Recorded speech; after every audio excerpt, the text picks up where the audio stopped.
This Sunday on episode 35 of Dependency, where every life is a biography. What's the worst that can happen when a mother abandons her 15-year-old daughter to go on a crack cocaine binge? Or when she is absent for her daughter's murder trial 3 years later? I heard my daughter got incarcerated. That was a reason for me to smoke, because I don't want to deal with that. I smoke even more. In life, there is cause and effect. Is this enough reason for a child to end up in the wrong hands or even on death row? I was incarcerated at the age of 18. I was then convicted for murder at the age of 20. I spent 13 years on death row. I have been incarcerated for the past 30 years. My name is Natasha De Leon, and this is my story. Join us this Sunday as there may be lessons to learn from Natasha and her mother, Mary. Listen live from 10 a.m. on I-95.5 FM or watch live on the On Dependency Facebook page or YouTube channel. On Dependency. We don't just share stories, we change lives.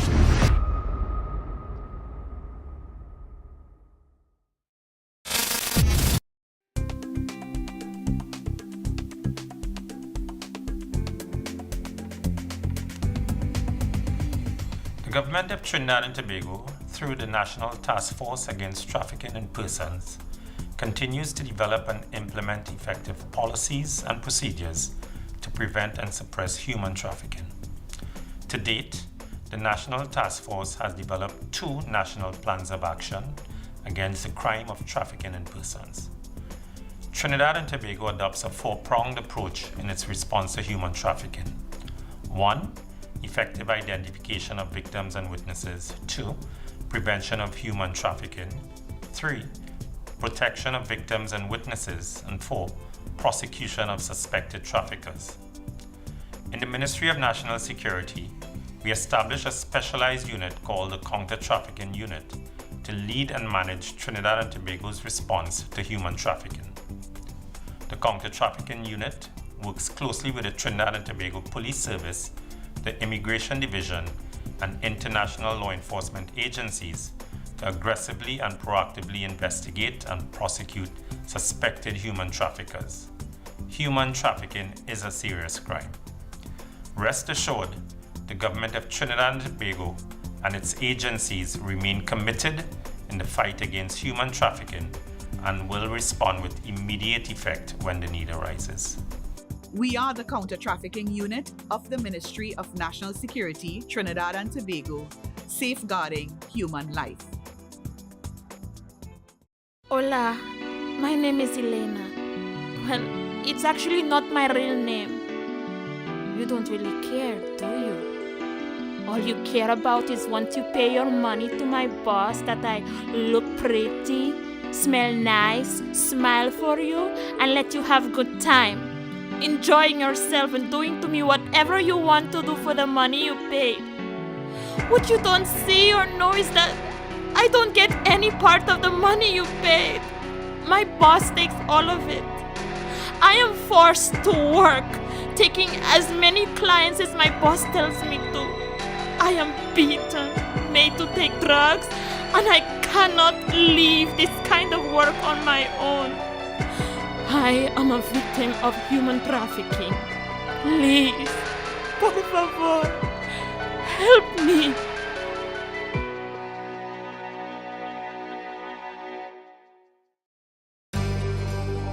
Dependency with Garth and Natasha. Reality radio at its best, where every life is a biography.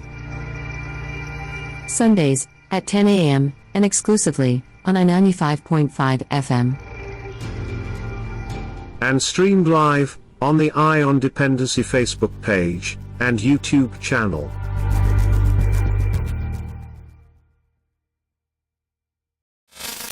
This Sunday on episode 35 of Dependency, where every life is a biography. What's the worst that can happen when a mother abandons her 15-year-old daughter to go on a crack cocaine binge? Or when she is absent for her daughter's murder trial 3 years later? I heard my daughter got incarcerated. That was a reason for me to smoke because I don't want to deal with that. I smoke even more. In life, there is cause and effect. Is this enough reason for a child to end up in the wrong hands or even on death row? I was incarcerated at the age of 18. I was then convicted for murder at the age of 20. I spent 13 years on death row. I have been incarcerated for the past 30 years. My name is Natasha De Leon, and this is my story. Join us this Sunday as there may be lessons to learn from Natasha and her mother, Mary. Listen live from 10 a.m. on I-95.5 FM or watch live on the Eye on Dependency Facebook page or YouTube channel. Eye on Dependency. We don't just share stories, we change lives.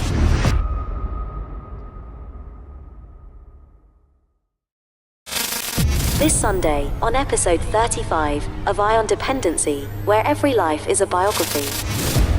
What's the worst that can happen when a mother abandons her 15-year-old daughter to go on a crack cocaine binge? Or when she is absent for her daughter's murder trial 3 years later? I heard my daughter got incarcerated. That was a reason for me to smoke because I don't want to deal with that. I smoke even more.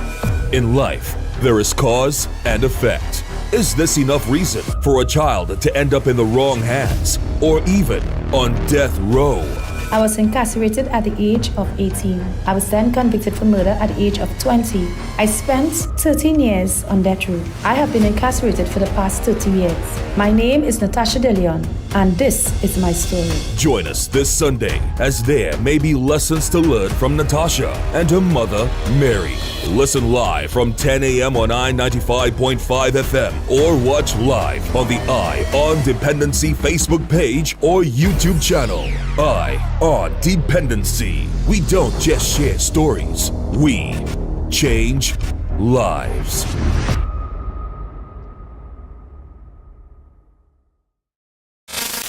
This Sunday on episode 35 of Eye on Dependency, where every life is a biography.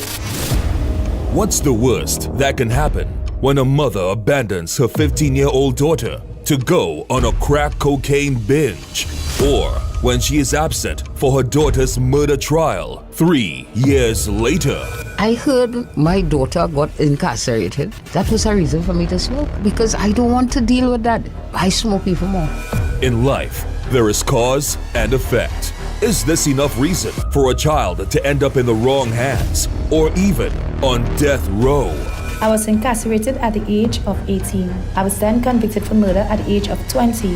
I spent 13 years on death row. I have been incarcerated for the past 30 years. My name is Natasha De Leon, and this is my story. Join us this Sunday as there may be lessons to learn from Natasha and her mother, Mary. Listen live from 10 a.m. on I-95.5 FM or watch live on the Eye on Dependency Facebook page or YouTube channel. Eye on Dependency. We don't just share stories, we change lives. In the wrong hands or even on death row. I was incarcerated at the age of 18. I was then convicted for murder at the age of 20. I spent 13 years on death row. I have been incarcerated for the past 30 years. My name is Natasha De Leon, and this is my story. Join us this Sunday as there may be lessons to learn from Natasha and her mother, Mary. Listen live from 10 a.m. on I-95.5 FM or watch live on the Eye on Dependency Facebook page or YouTube channel. Eye on Dependency. We don't just share stories, we change lives.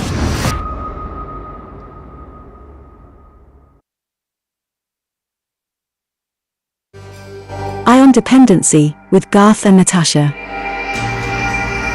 Reality radio, at its best, where every life is a biography. Sundays at 10 a.m. and exclusively on I-95.5 FM. And streamed live on the Eye on Dependency Facebook page and YouTube channel.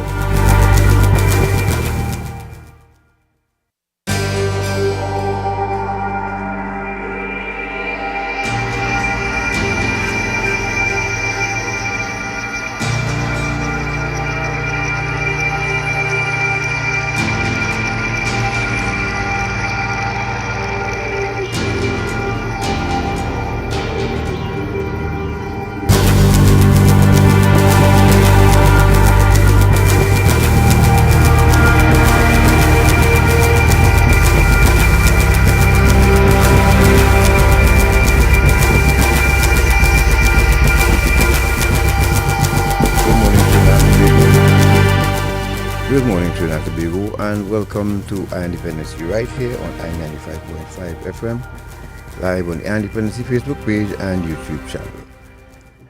Morning, Natasha. Good morning, Garth. Good morning, Trinidad and Tobago. Good morning to all of our guests in studio. And if you meet, yes, you're seeing him now because I wasn't seeing it before. But Garth is here.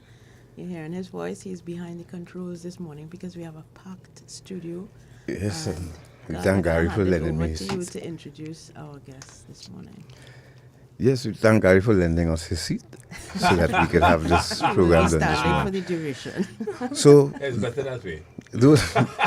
Those of you folks last week who joined us, we were really grateful for the feedback and the comments that we got.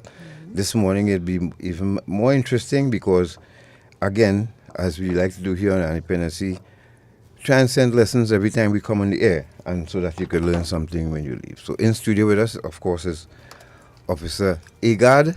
Steele is on the outside this morning, watching our backs, and in studio we have accompanied by another prison officer, female, and our guests of honor, Natasha and Mary. Good morning. Good morning. Good morning, Mary. Good morning, guys.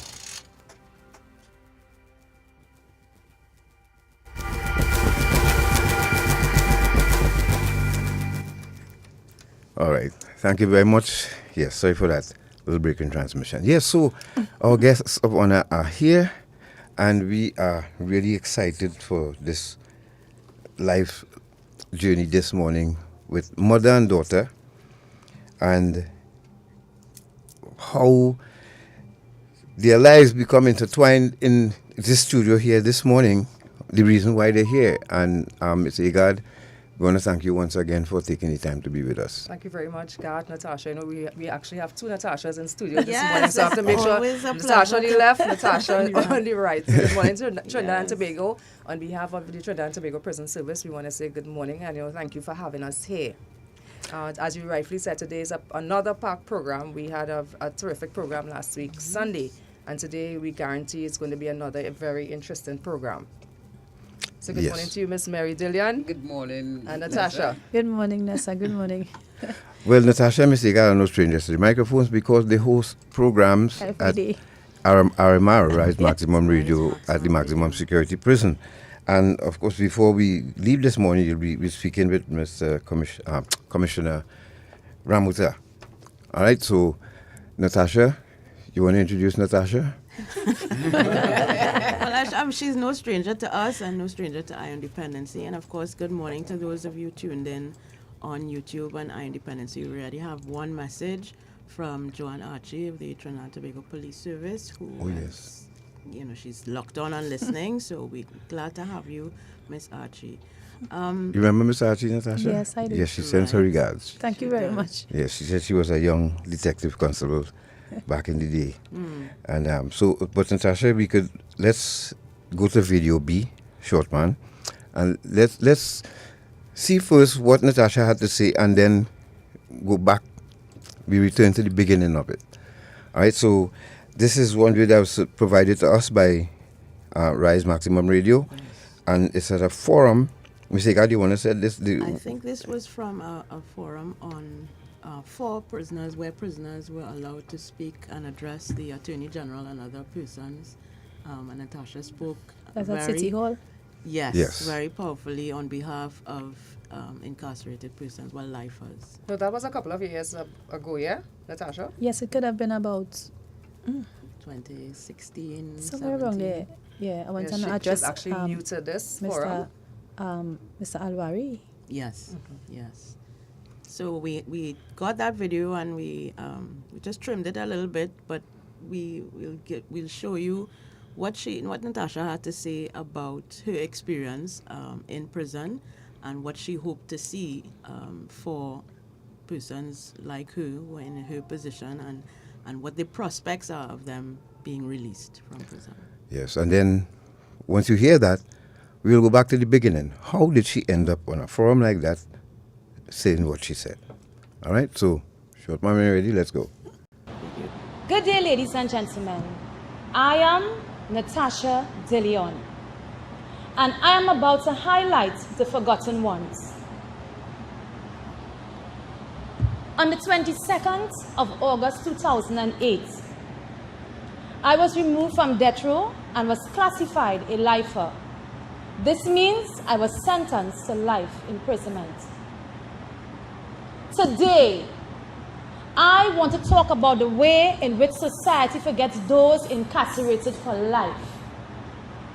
No one takes the time to wonder or reflect on these individuals, how they are surviving, might have fallen ill, made changes and transformed their lives. As the saying goes, out of sight, out of mind. I can attest to this based on the fact that individuals like myself who have been incarcerated for over 20 odd years have written to several judicial bodies, media houses, families, and committees seeking some form of reprieve or communication, only to come against a wall. And then I am asking myself, take for instance my fellow lifers, Andrew Douglas, Vernon Trotman, Parvati Das, and Arnold Ramlagan, not our former AG, Arnold Ramlagan. Years gone by, I'm sure you may have read their stories. However, if we are honest today, these names no longer ring a bell today. Do you know that there are approximately 130 men and women serving life sentences behind bars? Are you aware that as I speak, there's a gentleman incarcerated for the past 40 years? That is Singh's big bird was a hummingbird. Maybe you have said to yourself in the past, they are not important to me. They are no relative of mine. Well, if the court find them guilty, then let them do their time. This I quite agree. However, the Bible states that he who is without sin casts the first stone. As a result of this, these men and women suffer mentally from neglect when not having contact with society. They automatically lose the ability to give and show affection, like a simple hug, which may take away from their humanity. Their children, who are left to fend for themselves on the outside, becomes bitter, broken, and resentful, and they are the said children that coexist in society alongside yours. This then places the forgotten ones in a despondent frame of mind, compelling them to ask themselves, why should I change? Who is going to witness the changes I've made in my life? Who is going to give me a second chance? And how can I possibly redeem myself through restorative justice? A central goal of the justice system is to repair the harm caused by crime. Restorative justice creates a duty to make things right and involves the victim, the offender, and society. Apart from repairing the harm caused by crime, restorative justice also determines the best way that the parties can come about to achieve this.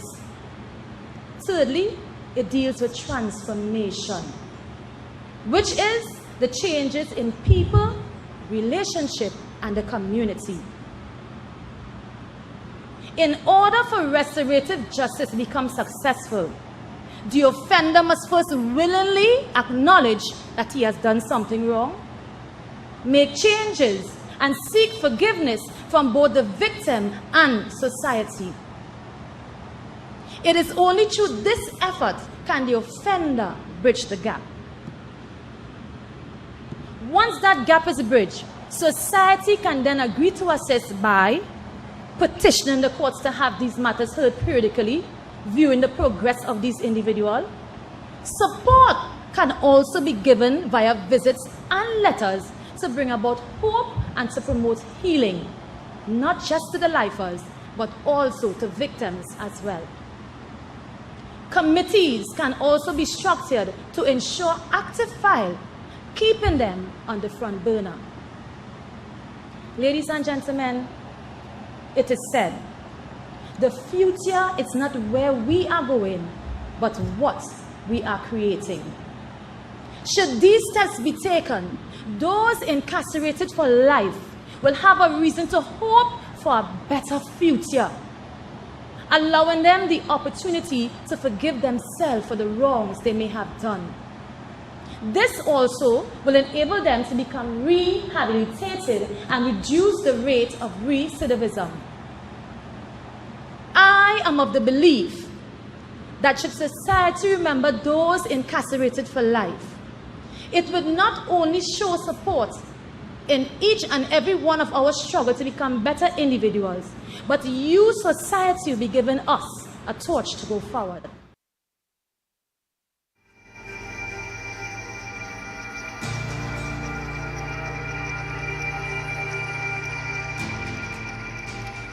And that was Natasha De Leon telling it like it is.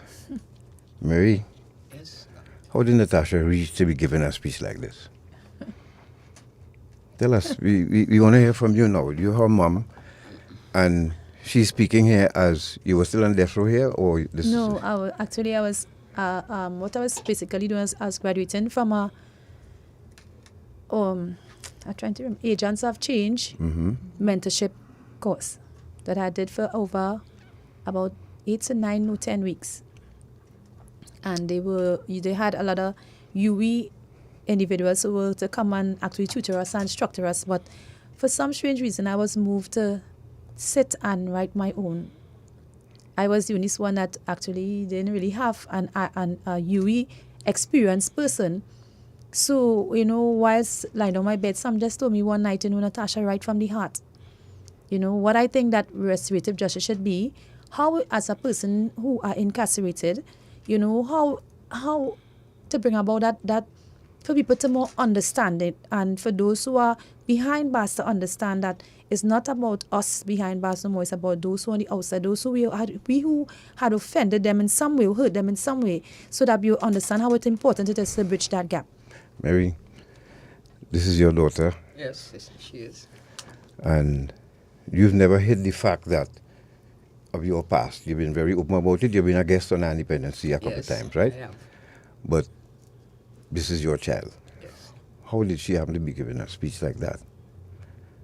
Well, I sometimes I want to believe that in life, what we look at as a mishap could be a blessing in disguise, because Tasha, at 15, well, I left her on her own, and I decided I used drugs. I didn't decide to use drugs. I actually stumbled into drugs, right? And not knowing the history about, or even knowing the side effects, I got caught up. What was your drug of choice? Cocaine. And Natasha was always a brilliant child at school. She was always a brilliant child. But I think Natasha reached her full potential behind bars. Yeah, because at that time, I would say she was more focused being incarcerated. She became more focused because it had nothing else to do. And the problem is she didn't institutionalize her mind. She went outside the box. She think outside the box. No, before we reach to that part, as a parent listening to this broadcast this morning, the lesson that they would have to learn from you, how Natasha ended up on her own. You could tell us a bit about that. You could stick with you for a little while. How Natasha ended up on her own at 15, and she had to take care of other siblings as well? Yes. Right, so, you said you stumbled into drugs, and what happened? Well, I got caught up. One was too much and $1 million wasn't enough. I got caught up on the life, not just the drugs, the life, the freedom, the lack of responsibility, and I just get caught up with that. I ran with that. So one day you got up and you just decided What, you're going to leave home and not look back for a while? No, I didn't. It was not like that. One day I got up, I went to smoke, and I never found my way back for a period of time. You know, and when I did find my way back, when I found my way back, I'm like, maybe a month after, I would come and go now, because then I found a pattern that suit me. So I would duck in and duck back out and keep going. And sometimes the drug take me to, I start in Point, and sometimes I end up in San Fernando. Sometimes I'm in Port Spain. Is wherever the drug was, I follow.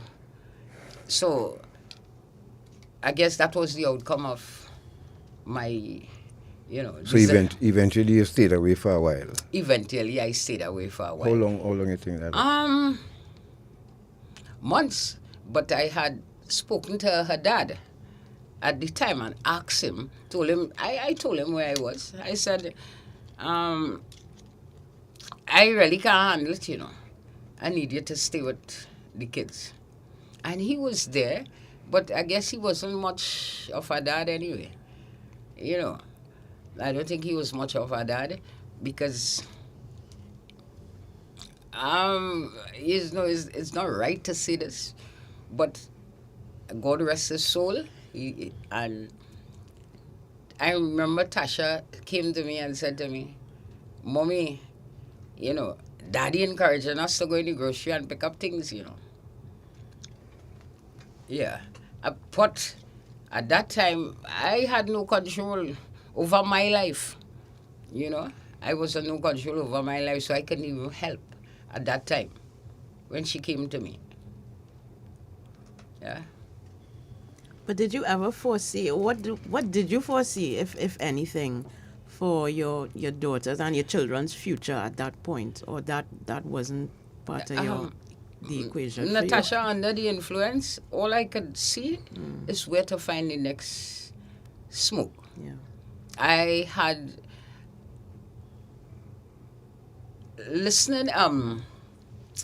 thinking about home, the kids. I mean, I was not there, totally was not there. I was under the influence of cocaine.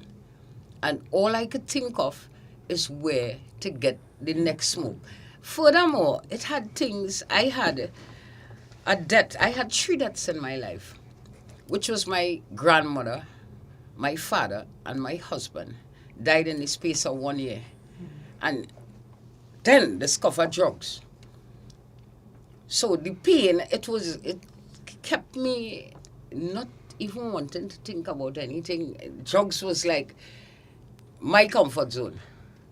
I want to think about nothing. I studied. I mean, it wasn't intentionally, you know, to say, well, I'm sitting here and saying, oh, I want to smoke. Yes, I'm not studying my children. No, I smoke, and God knows I pray.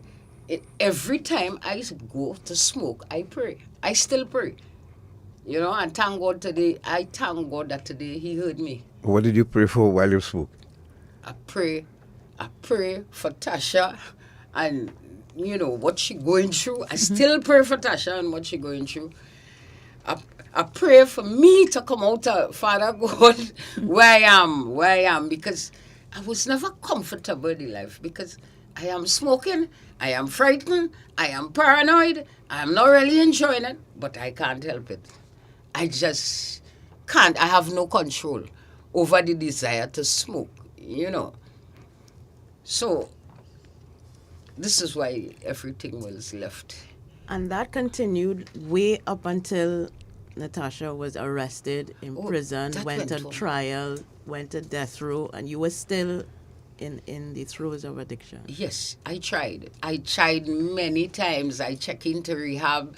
You see that rehab in Cochrane called Serenity Place? God bless that woman, Beverly Mawson. Beverly Mawson. Bless that woman. Yes. You know, and she never turned her back on me, because I would go knock on that door, you know, sometimes when I had too much and I would go and say, Beverly, I would like to come in. And she would say, Mary, you know, but she would allow me to come. And maybe a couple of days after I rest and feel strong again, and, you know, and that urge kicking, you know, I want to go. Yeah. If you're just joining us, you're listening to Dependency. Some of you have, and we are speaking with Mary De Leon, you're hearing now, and we have in studio with us Natasha De Leon. Some of you may remember Natasha De Leon and how her journey started. Now, we spoke about cause and effect. So this is what the foundation we're trying to lay here for you this morning about cause and effect. After this break, when we return, we're going to hear from Mary again, and then we'll come back to Natasha, but Mary just she'll tell us about when she got that phone call, or when did she hear that Natasha got into trouble and was heading to death row. What did she do? How did she feel about it? And did she take responsibility for it? All of that and more when we return here on Dependency. Stay right there, we'll be back.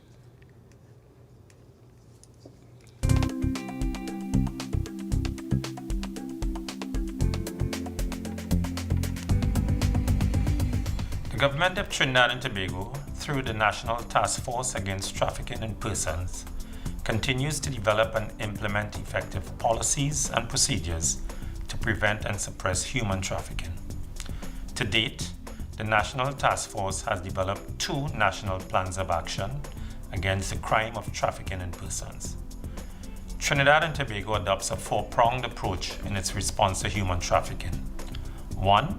Effective identification of victims and witnesses. 2. Prevention of human trafficking. 3. Protection of victims and witnesses. And 4.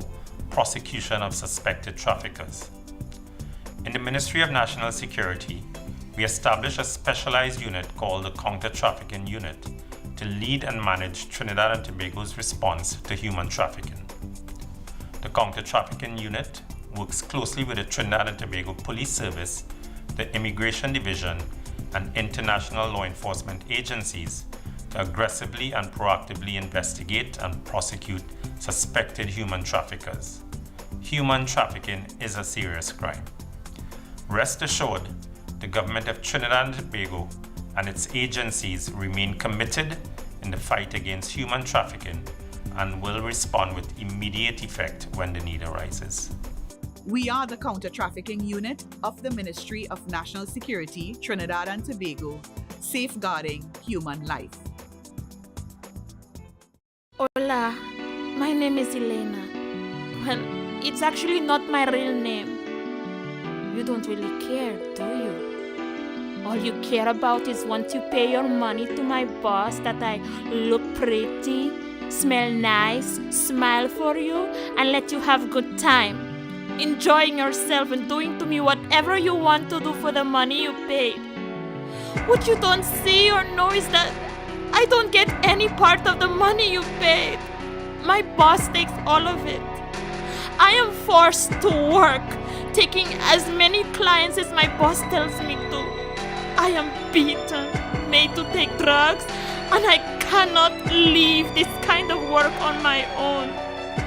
I am a victim of human trafficking. Please, por favor, help me.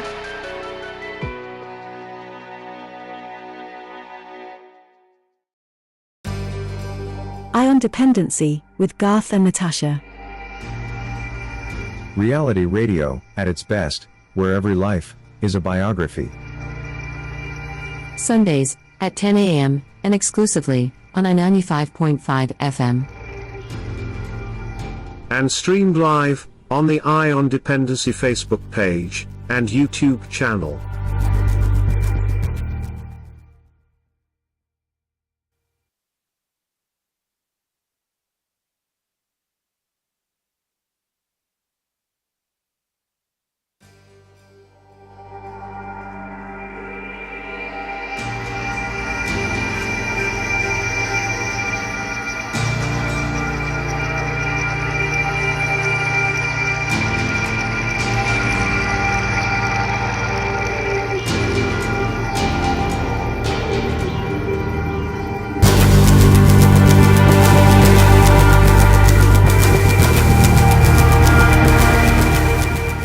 Thank you for staying with us. We are here, and thank you for joining us. If you're just joining us, you're listening to Dependency, of course, and we're speaking with Mary De Leon and her daughter Natasha De Leon, accompanied by Officer Steele and Agard as usual. And we were just getting into cause and effect, so to speak.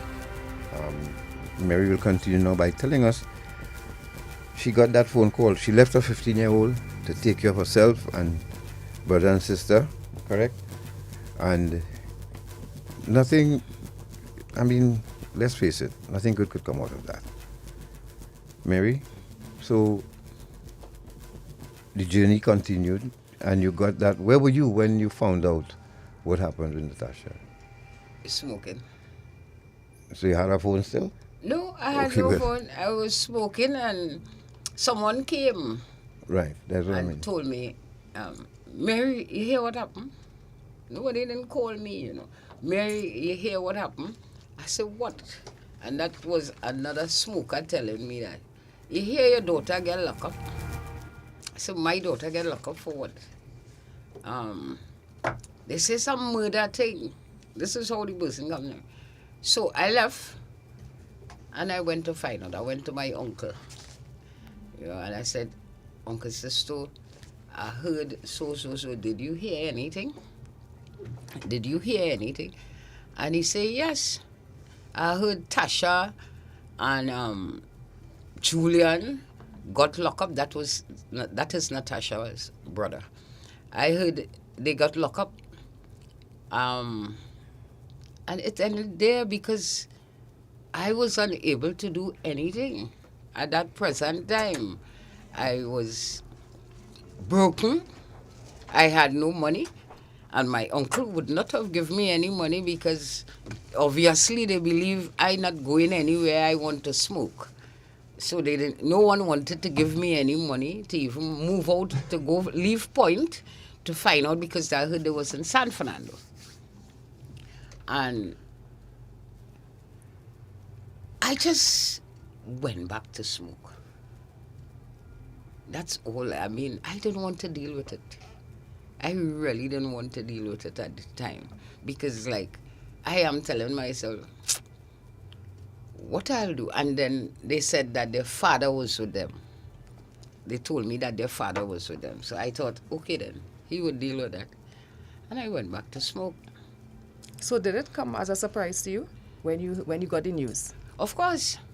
So you were never you had no idea that Natasha, neither her brother, was in any wrongdoings? No, because Natasha met this guy called Darren Thomas, and she took me to meet Darren Thomas. One day, while in San Fernando smoking, I met Natasha and Darren, and she said to me, Mommy, no, I didn't meet Darren. I met Natasha alone.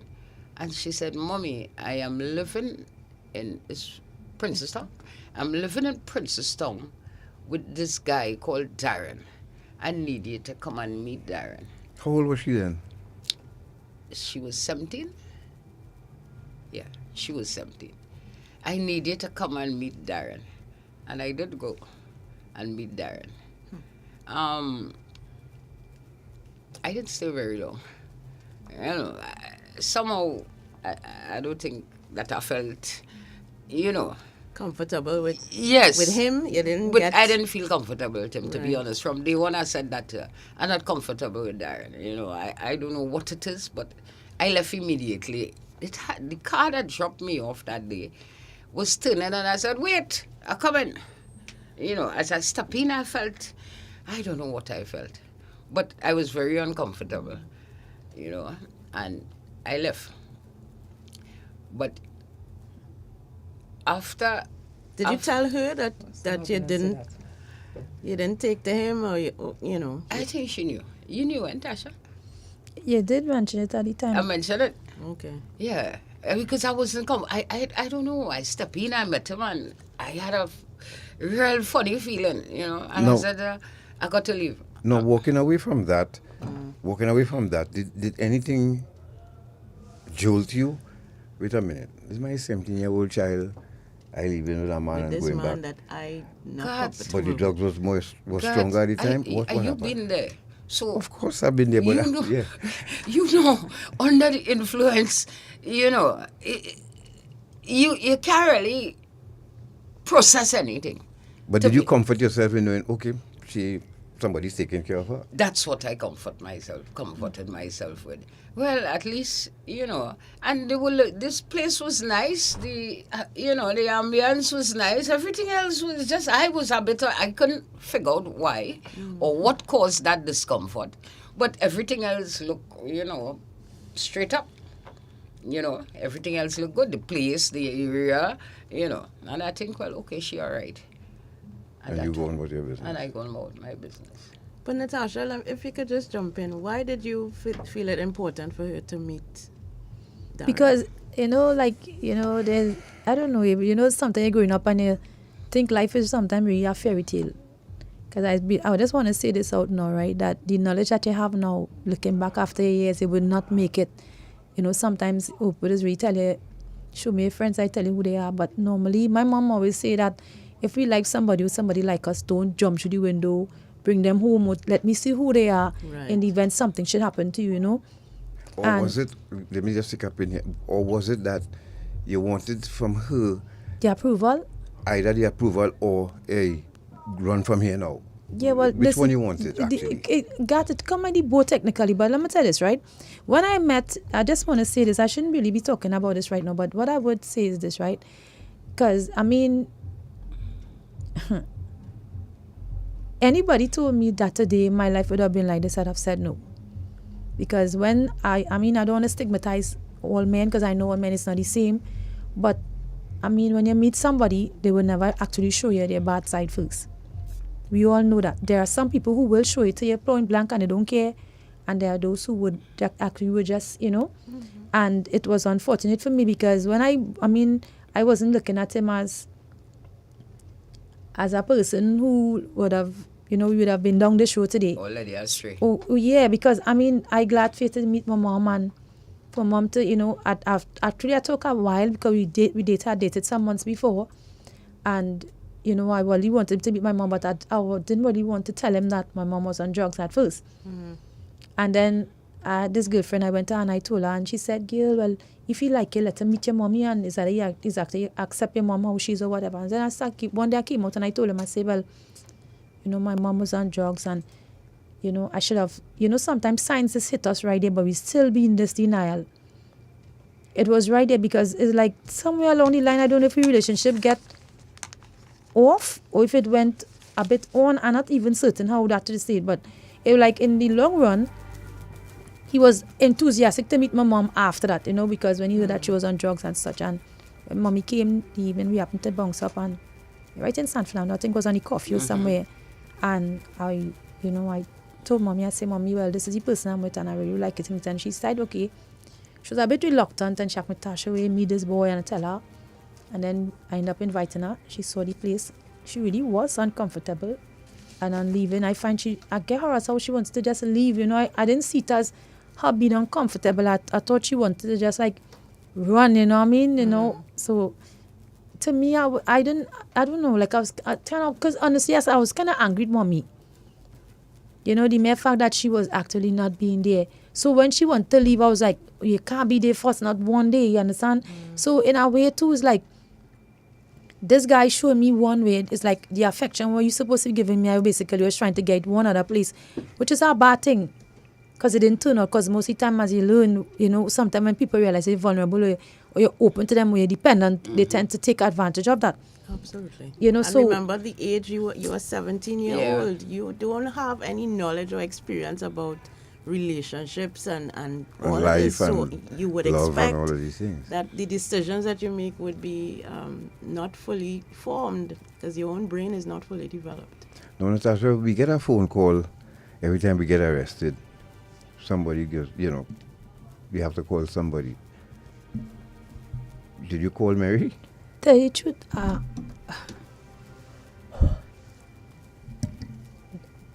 when you get locked up, right? And this is something that people need to understand.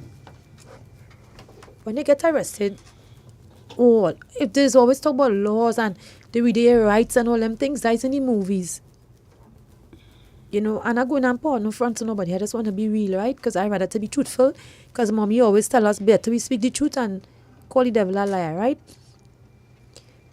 When I got arrested and in the station, I stayed 7 days without being charged. 7 complete days from the 10th of March. My God, it's plenty years, right? Yeah. I know it's 93, but I remember it took me 7 full days because they had us there, and because my mom wasn't around, they tried to get on to my father. And even they didn't tell us, well, we were supposed to get a phone call, we could have called somebody. It didn't have that, right? And they had me in a room within the CID itself. That was the old CID. And I had asked them to get on to my mom, but they keep saying that I couldn't talk to my mother, I couldn't talk to this one, I couldn't talk to that one. So I didn't know where to call, because the majority of my family are not here. But it so happened that I have an aunt who used to work in Guy Children's Home. And when she heard, she came and she started standing up there with us. And then as time go by, she ended up get in contact with my great aunt, that was my mom aunt, Auntie Esther. And Auntie Esther always been a pillar for us. So she came forward and she started being there and in whatever way she could. But it was unfortunate because when I had asked them to get the phone call, they didn't give us that. We wasn't even allowed to use the washroom. We wasn't even allowed to bathe. I mean, we had to stay there for some long time. Then they get a bottle and try to do what is necessary. And then whilst in the station, I started vomiting as a lot. And we need to realize that, I was pregnant.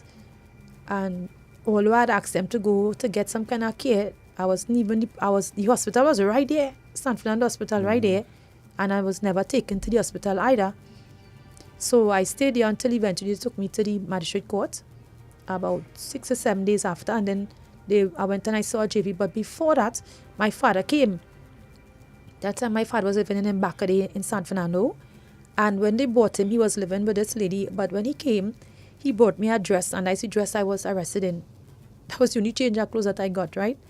But the saddest thing about it, Gat, is not... When my father came, my brother and I was in the station in CID.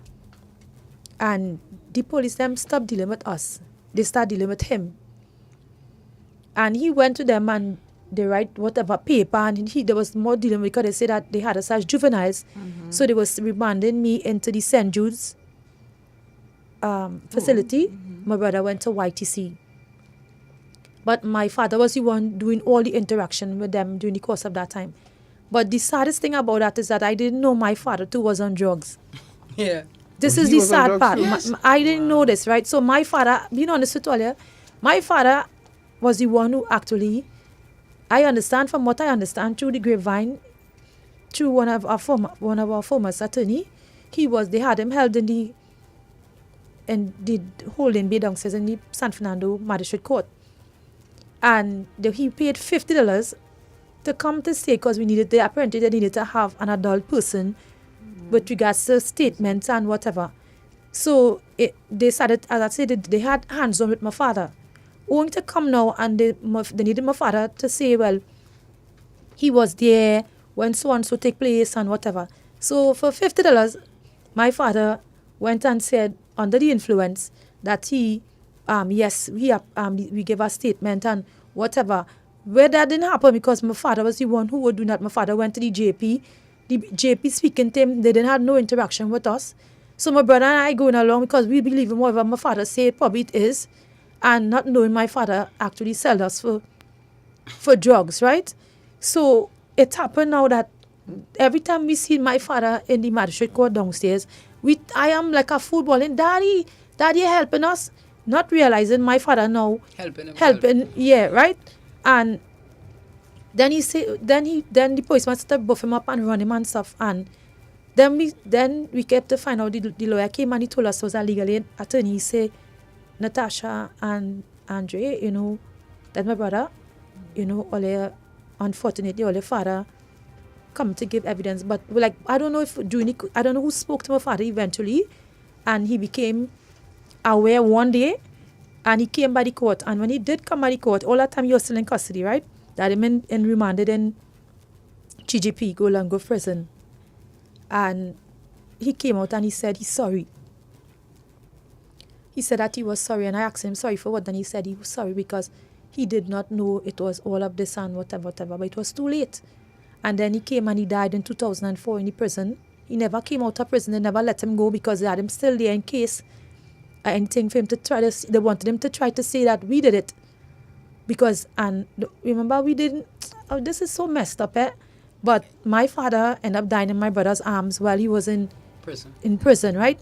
And he dies telling Satan to forgive him because he didn't know, because he come to find the truth until after. But they needed him to corroborate the statement. So your father was in prison. Your brother was in prison. Yeah, they lock up my father when they lock up us because they wanted my father to go and say that my brother and I gave the statement that we were responsible for the act. So in order to know? He outside, he's come and see me and stuff on the inside. All right. You know, so while my brother got 3 years, he already bring him up to a total of 9 years in total after he was in YTC. By accident, they ended up bringing me to the women's prison after I was remanded in custody because I was in St. Jude's. They had my brother and I going to court as juveniles. Darren was in the big prison. And during the course of that time, they came and they told us, the St. Jude's found out that I was pregnant because my stomach started to show. And because of that, when you're pregnant, St. Jude's doesn't keep you.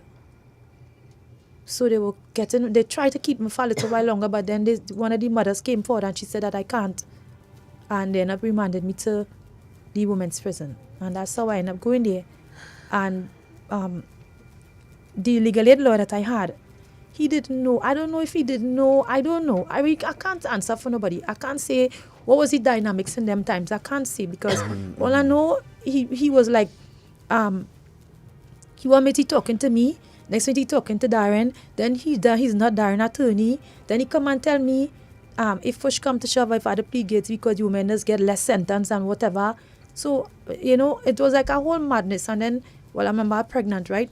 So then when we went before the courts and we ended up going to high court and stuff, they ended up sending me to death row. I spent 13 years and about 8 months. We'll talk about that in a while, that experience. I just wanted to, before you go, Garth, the part about you being pregnant and not being allowed to stay at St. Jude's. I mean, of course, you wouldn't have understood at the time. I am trying to understand why that is so, because how could you send a juvenile to an adult prison while she's pregnant? To me, the more sensible place for her to be would be in a home for children. Well, because you are a child. Yes, well, actually, I was pregnant with my girl child because I had a boy before I came into prison, right?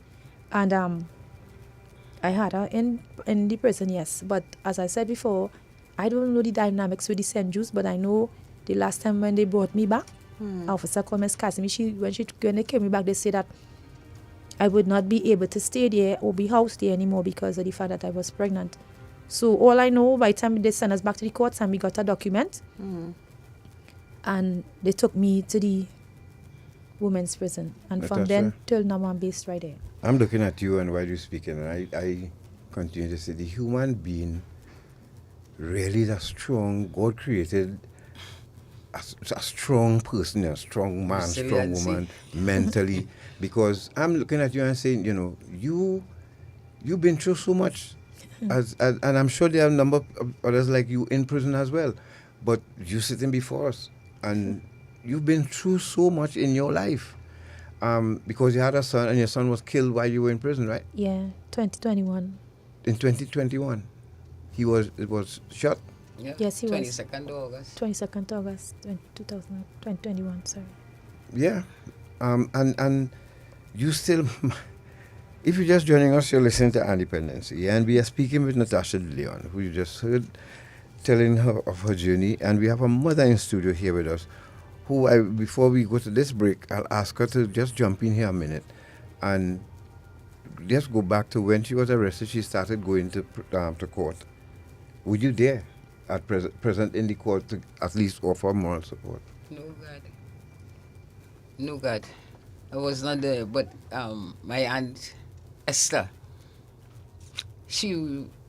that aunt is such a faithful aunt. She's been there for me as a child. She's been there for my children. She's still there for us. Even so you didn't go to court at all? No. How long did the trial last, Natasha? About a year and about a year. A year? A year or a year and about a month or two. I can't remember everything. And you won't move one day to say, let me go one day to see this what's going on with my daughter. No, God. I couldn't. Not judging you, you know that. No, that, I know, right. but it's real. I couldn't. I couldn't at that time. I really couldn't.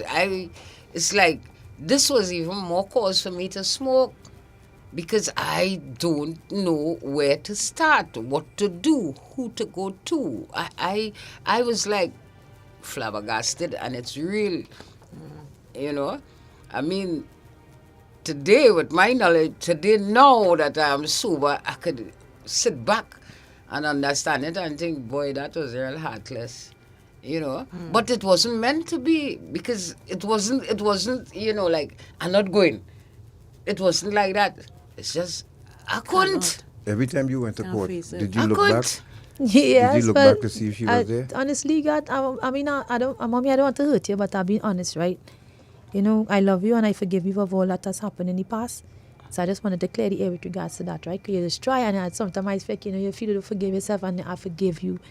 There's something you need to hear that, right? God, there are times, every time, yes, I will look back for my mommy, because I mean to say the first thing anybody happened, this is something that is dramatic, and but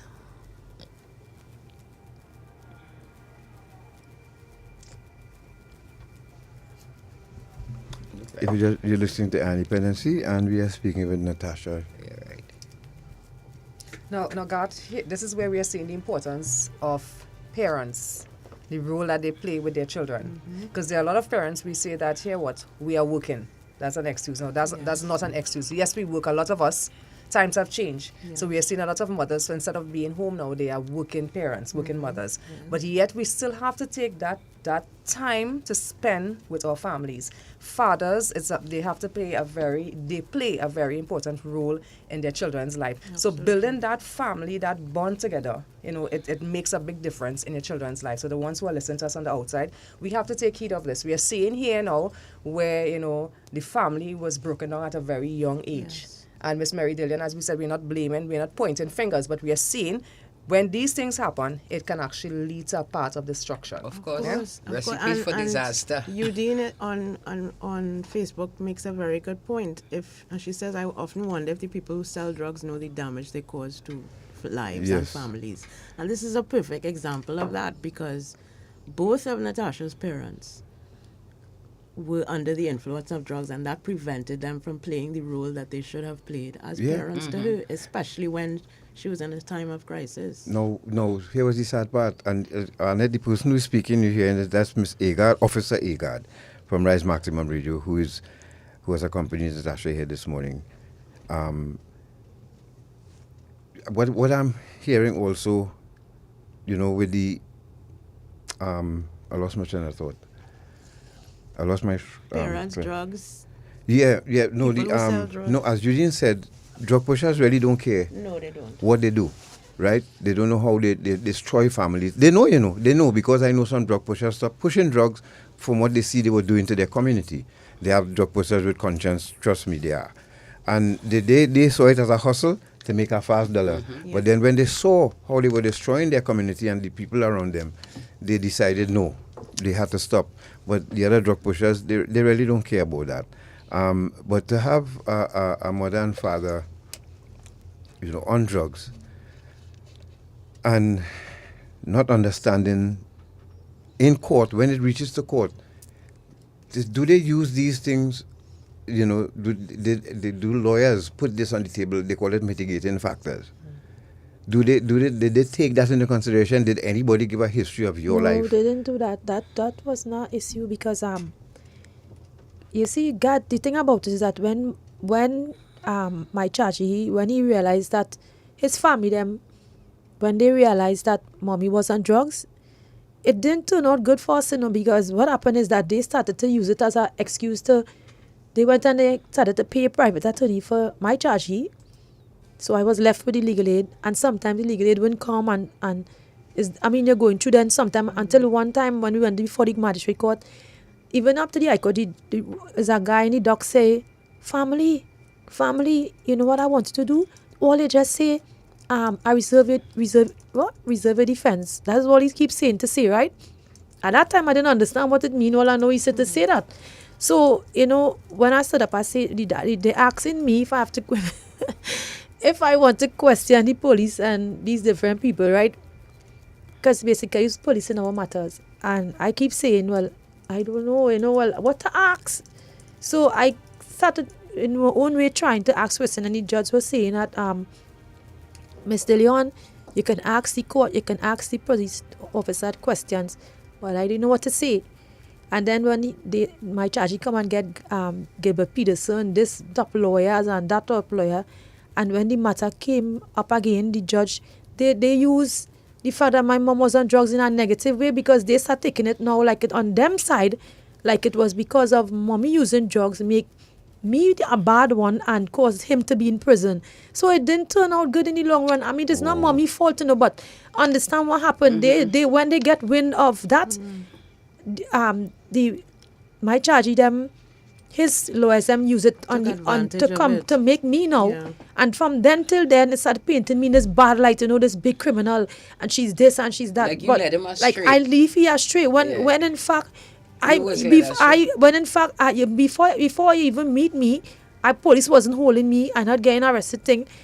Still trying to strive and still go, and in the long run it turned out to be, and everywhere we go it was like, this person, she's this monster. I lived with it for years upon years upon years. He then? He's about 9 or 10 years older than I am. Okay, so there you go. Right, but how they put it is like, then I ended up losing my daughter when I made her in the prison. I got, my mother tell her I was pregnant, and I made her in the prison, and then because they decided to say his mom them now. The mom wanted me to plead guilty and take the rap for him, and if I don't plead guilty, they will take my daughter. Then that's how my daughter ended up going down by them, because I didn't make that arrangement. I told a lady from Tobago. The lady came, and my auntie Esther, she went and spoke to somebody. And the lady came and she said that she will assist the lady with the child. So one day the lady brought the baby down by the court, and I was trying to see if I could get to breastfeed her. And when the lady left, I of the opinion that she went back to Arima. And they took the lady and carried the lady back to Maruga, took my daughter, and that's how his family have up to this day, and I never get her back. Ooh. So as it stands right now, so it's not one thing, but at the end of the day, as I say, every day, what I've learned to do as I step people in prison have 2 B's, better and better. And I always tell God every single day I am not to become better. If you're just joining us, you're listening to Iron Dependency, and we are speaking with Natasha De Leon. And her mother is in studio with her to Mary. And I just want to say good morning to those. We wanted some youngsters to listen to you this morning, and thankfully some of them are here. And, let me just shout out those of you on YouTube. And remember, while you're there, please remember to like and subscribe to the channel. And I'm counting on you, because we're going to take this program to another level come 2024. We want you with us. So please, while you're there now, hit that like button and subscribe to the channel. And good morning to Gloria Jeffrey, Joan Bridgman, and Roger Singh from Southwest region of the Civilian Conservation Corps. Ronnie De Leon from Southwest as well is here. Thank you for joining us, Ronnie and Roger. Present morning from Central Region, Barry. And Shastri Gobind Singh, thank you for joining us. That's the RM. And also for Norma Francois, Central Region. Kiziana Tillisford, good morning, listening from Southwest Region. And Ronnie De Leon. And these are youngsters, wanted to hear you. Their parents wanted to hear your mother. And so we thank them for joining us. Thank you. And we hope you're learning something from this exposure here this morning on Independency. Mary? Yes, God. You heard Natasha. This child has been through a lot. Yes, God. Natasha, God has kept you here for a reason. Because we haven't even started the journey on death row yet. Correct. But you said you kept looking around for your mother. Yes. Looking around, you didn't see her. We're going to take a break. And when we return, we're going to hear about as they say in local parlance, when the hammer fall. How did you feel? What did you hear? Sure. And what happened next? Okay. Mr. God? No, God, there's a question I want to ask Miss Mary. Now, this was the first time I'm actually hearing that Natasha's father was also on drugs. Yeah. I never knew that. So the question to you is that before you left, did you know that the father was on drugs? That happened after you left, he went on drugs as well? I never knew he was on drugs. I mean, he used to tell them kids all sorts of things about me, you know, because I was using. And he used to try to turn them against me because I was using. So while you were living together, actually? No. You never knew? No, he wasn't on drugs then. Right. No. When he went to live in Bacadere in San Fernando, apparently it was with a woman who was either dealing or using or something like that. But that's why I heard he got involved. So I never knew he was on drugs until long after they got incarcerated. I get to find out that he was on drugs. I never knew he was on drugs. Yeah. And that is when because I guess I say sometimes your parents might be on drugs. It doesn't mean to say that, you know, the child have to be a bad person. You have to go bad, you know. Because tell you the truth, when my father, we went into a grocery, at the time it was somewhere, one of the grocery, like so much years, right? Forgive me for that. One of them groceries, one of them, right? And, you know, that's my father. And I'm thinking, remember, this is the role model of my life. This is the person who's supposed to be looking after me. And we went into the grocery and, you know, my father, he wanted us to, like, steal stuff, you know. I can understand that for the life of me. Why would you want to steal stuff in a grocery? It's not like you don't have money.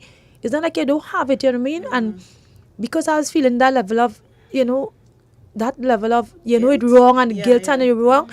The only thing I could have do is like find mommy, and when mommy came home, I said, Mommy, you know, Daddy wanted us to do this and I was really uncomfortable with it and I didn't like it. You know, it never happened again, but I mean, it was traumatizing very much for me at the time because I mean, that's my father. Why would you want me to do something and like that? And what did you do with his stuff when? I didn't know because when he took it. Right, and what happened now? Did he use it at home or he went with it? I don't even know what he do with it because I know we didn't get nothing out of it. So that's what drug addicts so do. We didn't get it. So the question mark, but you wanted us to take it, you know what I mean? And I felt really uncomfortable with it because, you know, when we came home, he didn't want us to tell Mommy, but I ended up telling Mommy eventually. I said, Mommy, I couldn't deal with it, and this is what Daddy wanted us to do, and I was uncomfortable with it. But God, I want to step in there because, you know, my first attempt, before Tasha got incarcerated or got involved, right? My first attempt at cleaning up my act, I went to Cora and spent 6 weeks. And, you know, they send you home for a weekend. But I had put everything in place with the dad coming home to look after them. And so, you know, and at the end of I'm 1 month. After a month, they send you home for a weekend. And then you go back home and you spend 2 weeks. But when I got home, I mean, I was using at that time. I don't think it had taken full possession of me as yet. But I was using. I had Tasha and her siblings home. And like on a Friday, she was 15, right? I used to take Tasha out, like Fridays. I would take her out, spend time with her. I will take her to Paskey's. That was a little place in the back where all the PFC children would go, right? And I would take her there on a Friday, spend an hour or two with her, and then take her back home, you know, and then go my way, right? So that's before I went to the rehab, before I went to Cora. When I decided to go to Cora, because Tasha was still a child and still moving childish. When I went to Cora, I come back home for the weekend, I met a big woman. In that space of that month, I came back and I met Tasha with weave and Well, she had to grow up fast. She had to grow up fast, right? I mean, yes, but what I'm saying is your dad. I left your dad. I left you I left your dad home with you all. Everything okay at that time, and I think I'm going to clean up my act. No, but Mommy, let me tell you what really caused that, right? it's not that I want to grow big, you know, but I'll explain what happened. One day when Daddy was supposed to actually be there for us, the day, right? Somebody, up to now I don't know who it is, went and called the social workers. The people that I remember this aged man pull up in a white car. And when he came to take with my brother and sister, was to separate us, to put us in a home. Somebody went and said that mommy was on drugs and my father was not being around. And when I just come to get the SNOs, a guy ride up on a bicycle and say, Natty, all of they come in and take all that. I don't even know how they find out. I don't know up to this day how. And all I could do is run inside and put on this duster and try to stuff up my breast and stuff and put on this wig and come out in the gallery and the old man talking to me and and I saying, yes, I'm the auntie, and you know, and he's saying, you sure? And I said, yes, don't I look like the aunties? And I'm trying to and he saw the place clean and everything, and you know, he said, well, there was a call that we got that the children them were not being supervised properly. And I said, of course they had been supervised properly, everybody clean and everything. And he went around the house and everything, and so we were able to get away. You just role play and you get away. I had to role play because the mom, brother and sister them stand up, no way. Let's go to a break, folks. At least we can smile a little bit about this. That's you pull a fast one and you got away. You thought fast too. That's quick thinking. Let's go to this break. We'll be right back with Natasha De Leon and her mother Mary, with Miss Agard and Natasha alongside. Stay right there. Morning. Listen now. Has noticed something out. Them new people on the Bobby Road there. Where's that? Girl, the man that he passing up and down in front of here with a set of woman. I really noticed some woman living there, you know. And they can't even say as much as good morning. Well, listen now. I wonder if it's human trafficking. You think it's that? So, how can you spot and identify perpetrators and victims of trafficking? Many victims are found living and working together in the same place and sleep in shared and inappropriate spaces. Victims work excessively long hours. They often sleep in the daytime and work long nights. They are often escorted everywhere they go and may appear to be malnourished. They may show signs of physical abuse, drug and alcohol use, and may also appear withdrawn, fearful, or intimidated. Victims who are migrants are often not in possession of their identity or immigration documents and have irregular immigration status. Perpetrators can be male or female and may appear to be managing or controlling the victims. And they may even at times appear to be the victim's best friend, boyfriend, or employer. We are the Counter-Trafficking Unit of the Ministry of National Security, Trinidad and Tobago, safeguarding human life.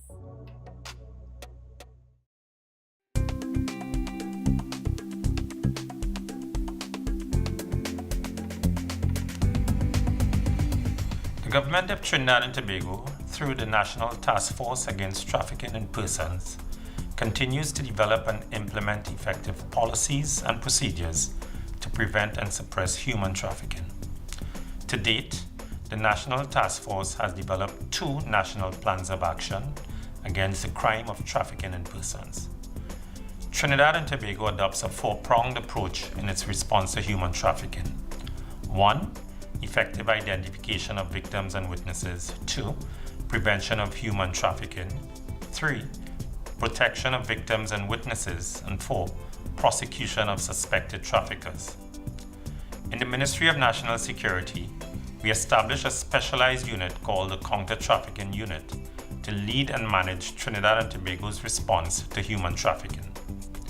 The Counter-Trafficking Unit works closely with the Trinidad and Tobago Police Service, the Immigration Division, and international law enforcement agencies to aggressively and proactively investigate and prosecute suspected human traffickers. Human trafficking is a serious crime. Rest assured, the government of Trinidad and Tobago and its agencies remain committed in the fight against human trafficking and will respond with immediate effect when the need arises. We are the Counter-Trafficking Unit of the Ministry of National Security, Trinidad and Tobago, safeguarding human life. Ion Dependency with Garth and Natasha.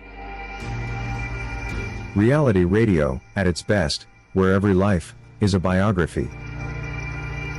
Sundays, at 10 a.m., and exclusively, on I-95.5 FM.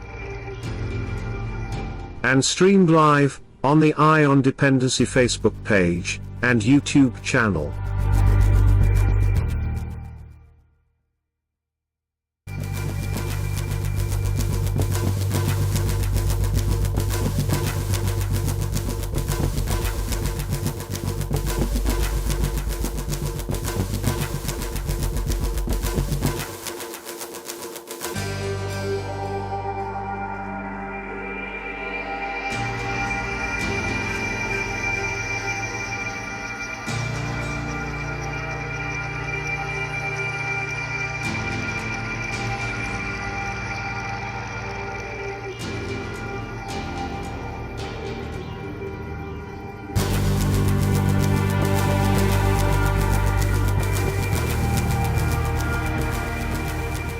Okay, thank you for staying with us. And you're listening to Dependency, of course. And we are getting a good life lesson here this morning. To those of you on YouTube, we welcome you once again. And please, we have 200 people watching now on the YouTube live, but only 21 likes. Can we get those up? Please just hit the like button and hit subscribe. And similarly on Facebook, we have 120 people on Facebook live and only 6 likes. Come on, y'all, like the live and subscribe to the page. You know, normally we don't ask for this, but as I said, we have plans for Independency come 2024, and we want you there with us. So prepare yourselves. At least we're preparing you from now. All right? You know, trainings we do last minute thing, not Independency. So we're preparing you from now. We are going through the life and times of Natasha De Leon and her mom, Mary De Leon. And it's really interesting that what Natasha has to say, Natasha, you should consider writing a book, but that'll be for part 2. But we should, because you see, you in this here, I'm learning a lot about the judicial system, the way we do things, the way we look at people who end up in addiction. With addictions, people who end up before a judge. Correct. They just start from there. Yep. You know, and again, about how we treat juveniles in the justice system. There's cause and effect. You know, I have your name and Darren in a calypso that I did called Cause and Effect. When Gary come and ask him to find it. And I remember I used to play it upstairs. I played it for Rise. Yeah, I did, because since back then, we were thinking about cause and effect. Mm-hmm. There is cause and effect. So, oh, and Esther De Leon is listening. Auntie Esther. Auntie Esther, hi. She's on Facebook. So morning.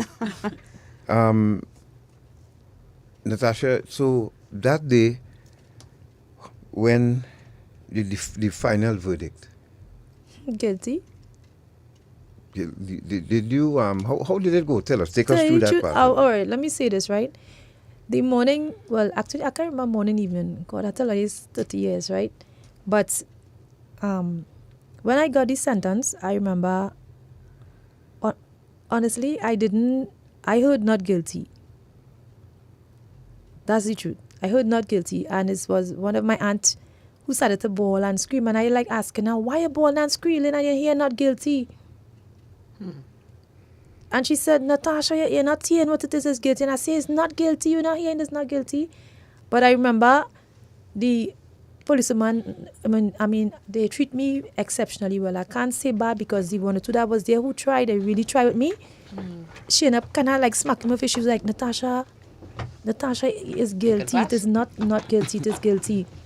Yeah. And with that, I don't know, I didn't come wrong for some days, because when I went up to the prison and you know that they walk me through the courtyard, and then we had us to go down in this in the death row section, and I remember entering it, and I remember they had to give me sleeping pills, because like I was bawling, you know, like you ever have an out of body experience, like you're seeing yourself and you can't control what's happening.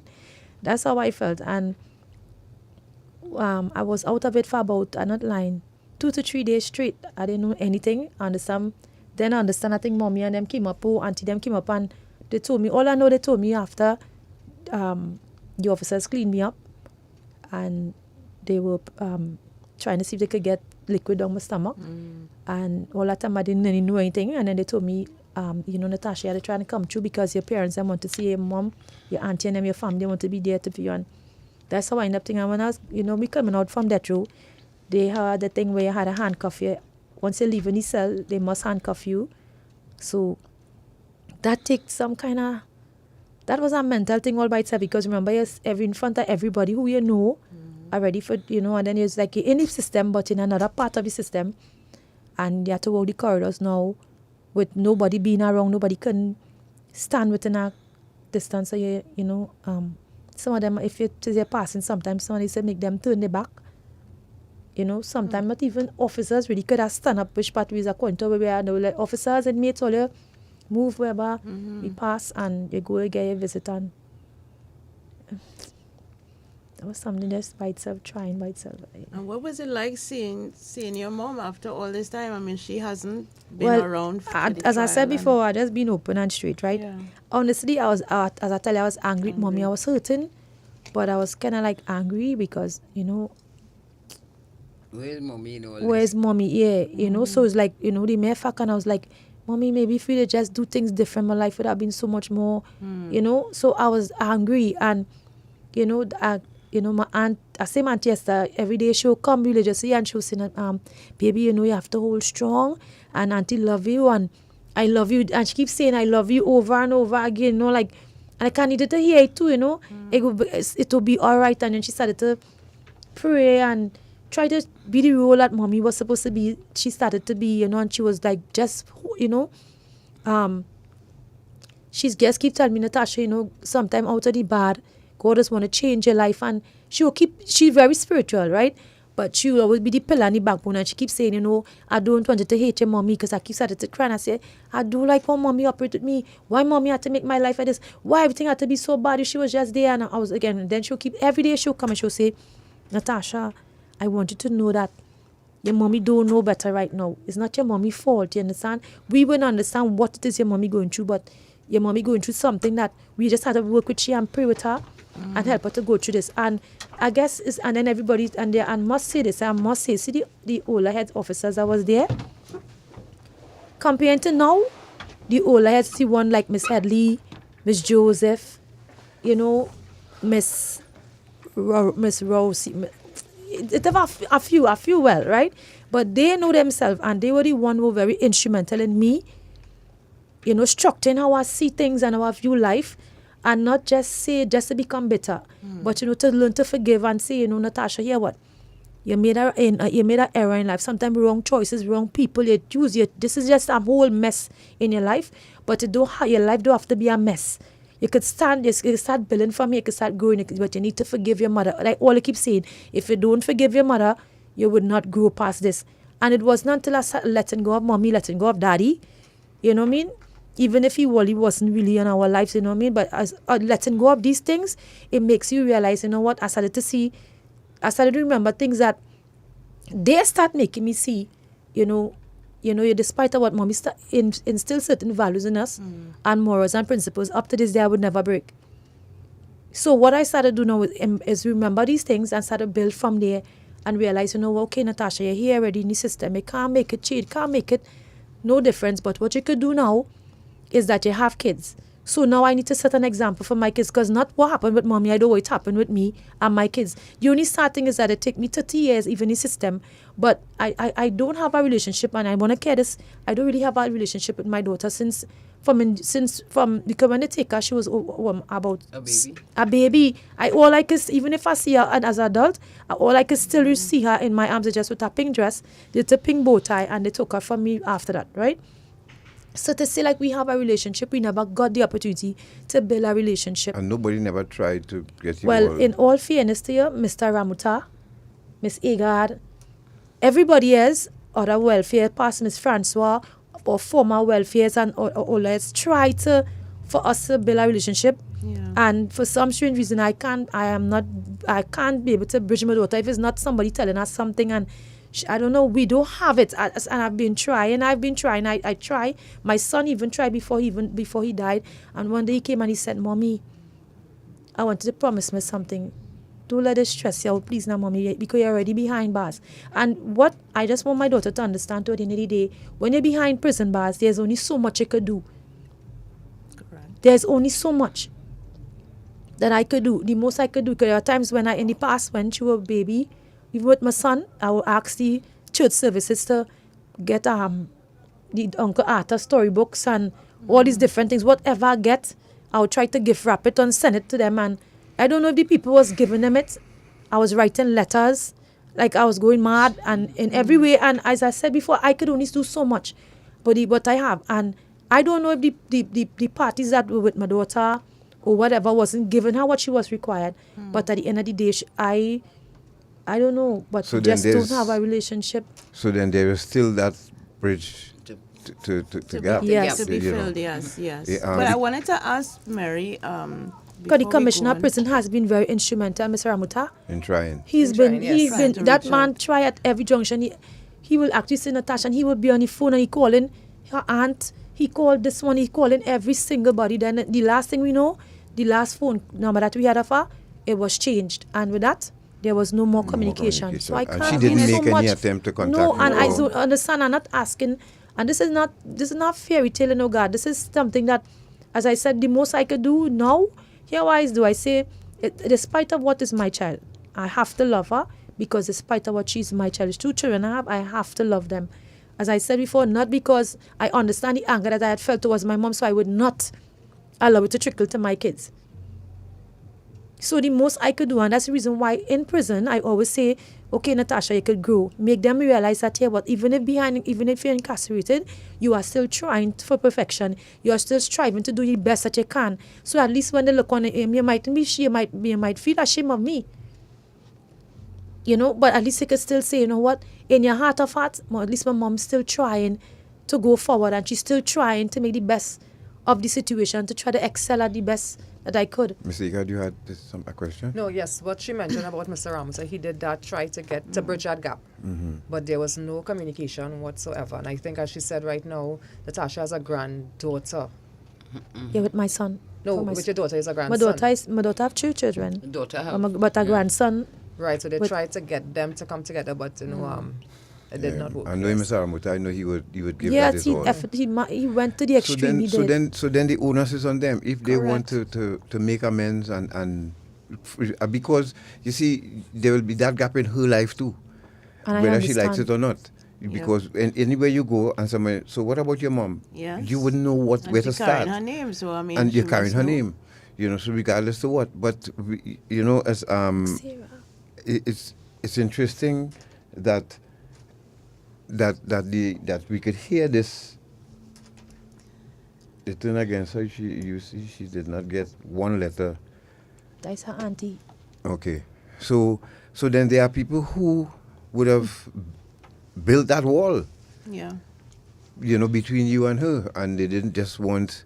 It's so sad that we have to come to this one, but I stepped out for a moment, and Yeah. we'll not talk about when the No, it's judge. just she talked about the experience being on that road for the first 2 days, and the fact that her mother and her aunt came to visit. Now I was gonna ask Mary if at that point were you still in the throes of addiction, or were you on your way to recovery at that point?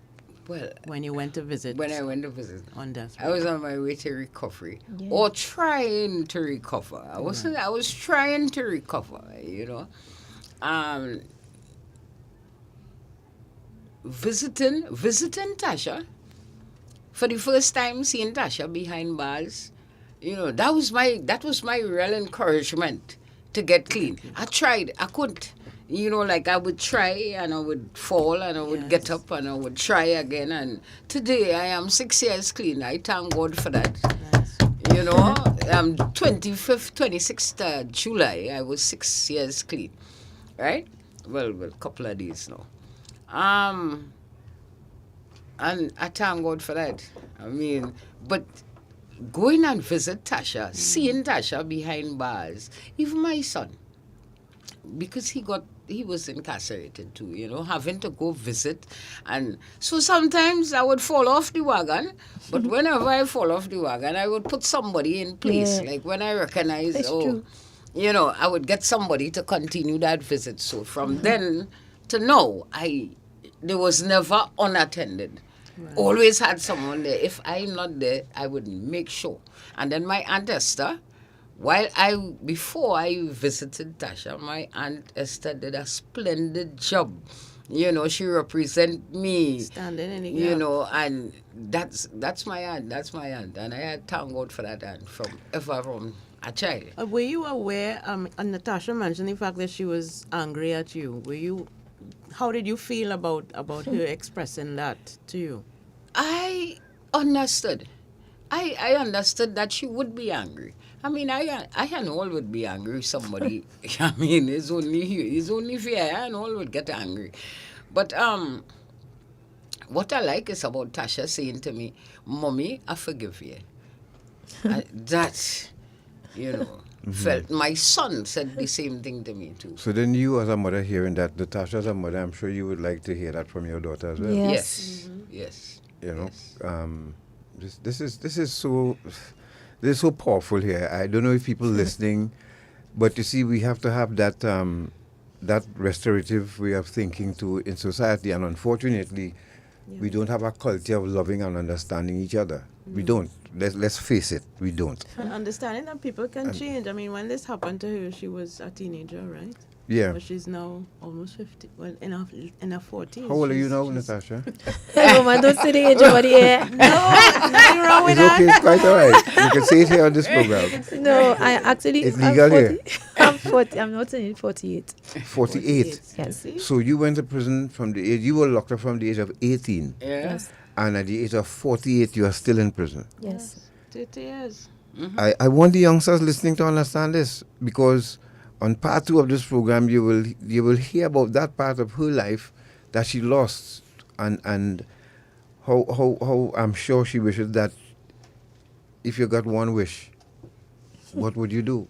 We talk about that, and let me just say good morning. Thank you those for joining us on Facebook and YouTube. If you're just joining us on radio, you're listening to Dependency, and we are speaking with Mary De Leon and Natasha De Leon, and say good morning to Gerald Jacobs, morning, bro. Alicia Maynard, Alison Camillo from Central Region, Janice Blake, and Nicole Dicoto. All of you, the YouTube family, Roger, Daryl, too much, you all are here in your numbers this morning, and we thank you all so much. Morning to Cheryl Thompson and her clients down there in listening to us while she's doing some hairdressing. All of that, everything, we thank you for joining us. I want to, if you allow me, I want to address your daughter, who is right now listening and watching on our YouTube live, right? She's saying some very upsetting things, right? But I just want to say to her that if you want to address your mother and confront her and challenge her on the things that she is saying, you need to do that yourself. You need to do that in person. Yeah. And that is the only way you're going to get over. And if you're willing to tell your story, you're willing to host it. Of course. Something I just wanted to do this. If Misa say Mishi, I can't hold Mishi. I will not even hold what she say or how she thinks, because I say she don't know. Right? But, one thing I would say is this. After you reach a certain age and you have kids of your own, the things that happen to you in life, as a mother, it doesn't want you to trickle down to your kids, right? Correct. And the thing about it, as I said before, I could only do so much behind prison walls. And the authorities will say this much. There are children visits that takes place, and there are special visits that actually takes place in the system where you are allowed 5 hours, between 4 to 5 hours on a visit. And we call for family members. And I am saying that if my daughter wants to bridge the gap with me, I don't mind if she come and chastise me, say what she wants to say, or she vents, because I will give her the opportunity to vent, because as a mother, I understand that. Yeah. Because at that time, I had that level of anger, so I understand. But I think it's only fair that if you give me the chance by coming to me when we have these forums where the commissioner actually open the floor and says, here, what I want to bring back and bridge that gap between family. And maybe if she just give me that chance and come, when they have any 5 hours, I'm sure even if I could even speak to the commissioner and say, well, sir, seeing as he know the delicate situation, I am certain that if given the opportunity, I said, sir, I would like an opportunity to spend the entire day with my daughter for you to trash certain things out. He would do that. Yeah, because this is right? Not productive. It helps to be able to thrash out those things in person. We understand, and everybody, your mother and your grandmother, everybody understands how you must be feeling. But for you to be commenting on what is happening on the air right now, under the cover of anonymity, so to speak, or online, is not helpful. You need to do this in person. If you really are intent on confronting the issues that have happened in your family, you have to do it in person. Sorry to cut across you. Beg your pardon. But what I'm seeing here, though, is that she said she will never forgive her. And, okay, so then move on. Because your mother she cannot resolve those hurts that you have. Because I would want to know. I would want to sit in front of my mother or father and, Mommy, let's trash this out. Let me hear your side of the story. Yes. At least give her the opportunity to tell me my side, her side of the story, and take it from there. God, what I'm saying, she wasn't abandoned by Natasha, I mean, she wasn't abandoned. And did she know that? I mean, and that's the thing. Did she know, Natasha, that you didn't abandon her, that she was taken away? Listen to this, right? When if Mishi want to be fair, right? Once at the earliest, when she succumbed to the prison, she was about, I don't want to lie, she could be about 6 or 7, right? Mm-hmm. And I remember the first time I saw her dance, take a bucket of water, and we were having a nice something. When she came and she made her son, she came and she sat on my lap, and it was to me, that is moments the little that we had, is I had to hold on to that. That's the best I could do. Yeah. What I'm saying is that Mishi know, because I've been so far. I'm not supposed to say this, but I'm going to say this to let Mishi know she want to be honest and just try to reach me somewhere. In the years gone by, officers, I had to tell the truth, right? There was a time when I took a chance and I'd used somebody's illegal phone. I shouldn't say it, but I've been honest. And I remember lying, and I had to call her, and I tried to pretend like I was a child. Because her grandmother picked up the phone. And I had to say, she's saying, who is speaking? And I saying, I am so and so. And so the only how I could have gotten on to speak to her, because they thought I was her class. While speaking to her, I started to say, I said, Mishi, this is mommy. She said, so I said, this is mommy. I'm taking a chance to call this one too. I still try. I wasn't supposed to, because I had lock up in it. I wasn't supposed to. And I'm talking about years ago, right?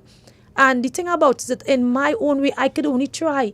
The thing about it is that the question mark is, forgive me for what when you don't even understand. How could you forgive what you don't even understand? Before I even had you, I end up in the system. Mm-hmm. So it's not to say it's not like I left you outside and no, I couldn't, I just left you there. I didn't do that. This is something that I was behind bars. I'm still behind bars and still trying in my own way to try to make amends. This is only so much that I could do. No, Mishi, Natasha would not have been speaking about this if that attempt was made. It's quite obvious. Correct. And Mishi, we are reaching out to you too.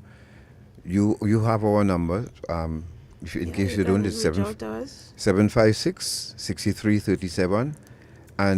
But doing this, doing this is not going to solve anything, and there'll never be closure.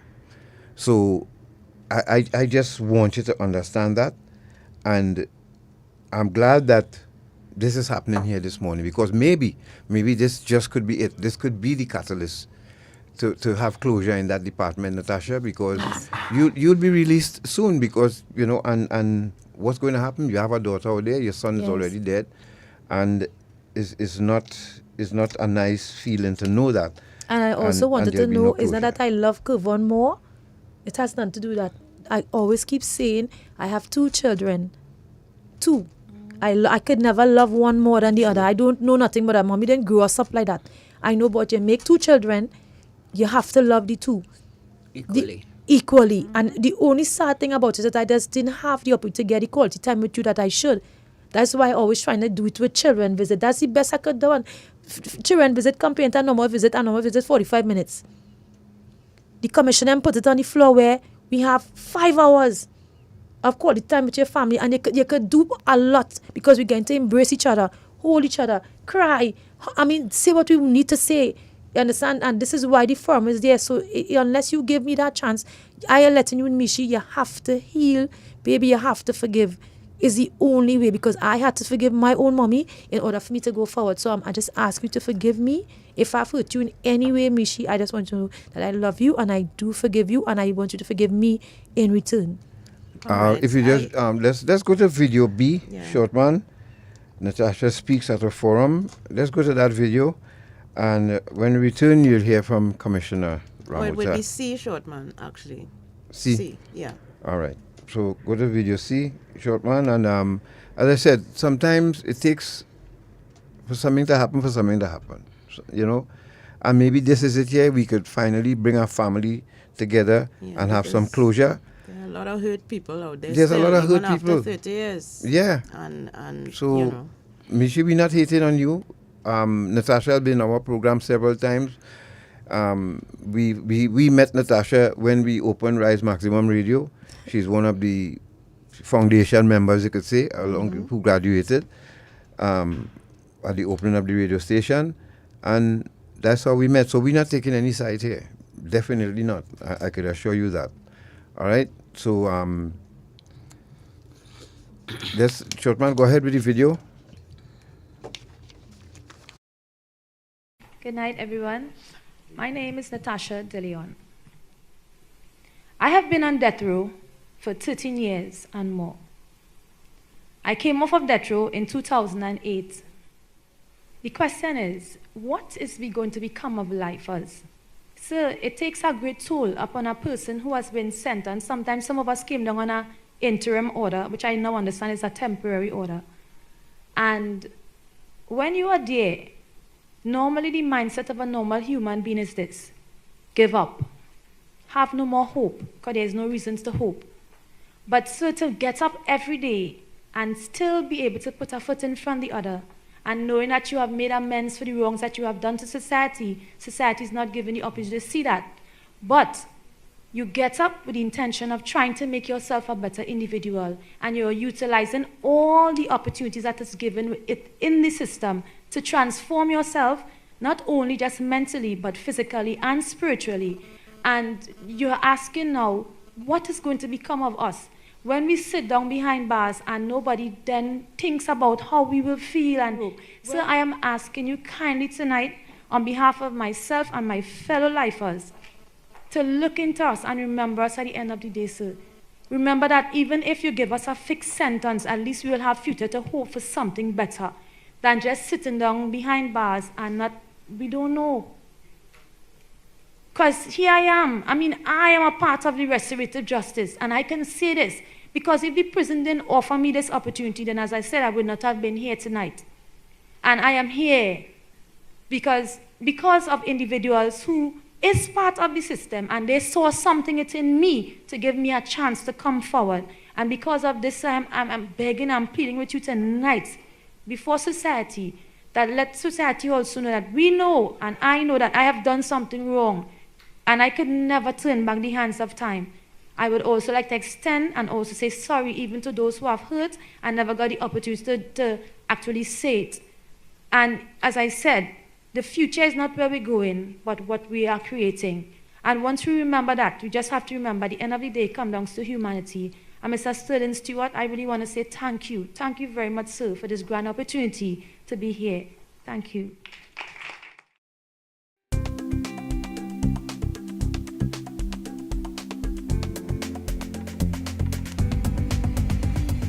The government of Trinidad and Tobago, through the National Task Force Against Trafficking in Persons, continues to develop and implement effective policies and procedures to prevent and suppress human trafficking. To date, the National Task Force has developed 2 national plans of action against the crime of trafficking in persons. Trinidad and Tobago adopts a 4-pronged approach in its response to human trafficking. 1. Effective identification of victims and witnesses. 2. Prevention of human trafficking. 3. protection of victims and witnesses, and 4, prosecution of suspected traffickers. In the Ministry of National Security, we established a specialized unit called the Counter-Trafficking Unit to lead and manage Trinidad and Tobago's response to human trafficking. The Counter-Trafficking Unit works closely with the Trinidad and Tobago Police Service, the Immigration Division, and international law enforcement agencies to aggressively and proactively investigate and prosecute suspected human traffickers. Human trafficking is a serious crime. Rest assured, the government of Trinidad and Tobago and its agencies remain committed in the fight against human trafficking and will respond with immediate effect when the need arises. We are the Counter-Trafficking Unit of the Ministry of National Security, Trinidad and Tobago, safeguarding human life.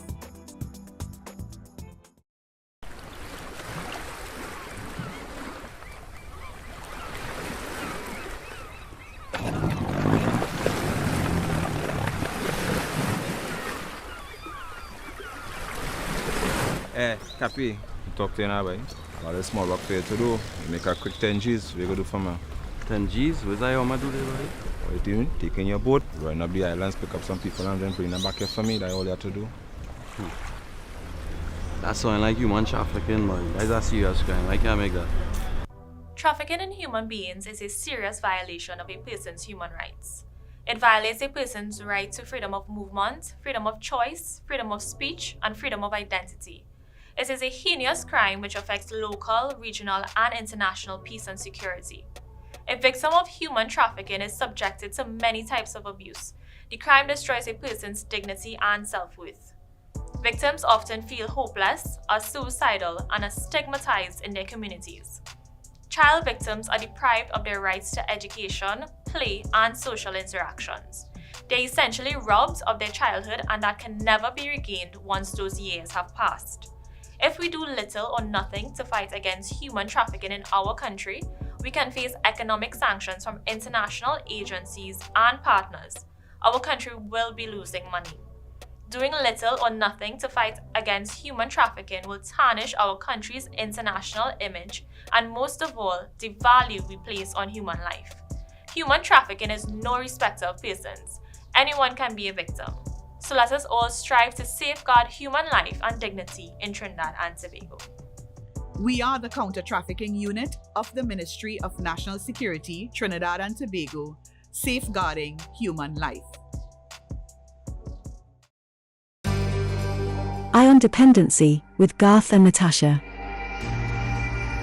Reality radio, at its best, where every life is a biography.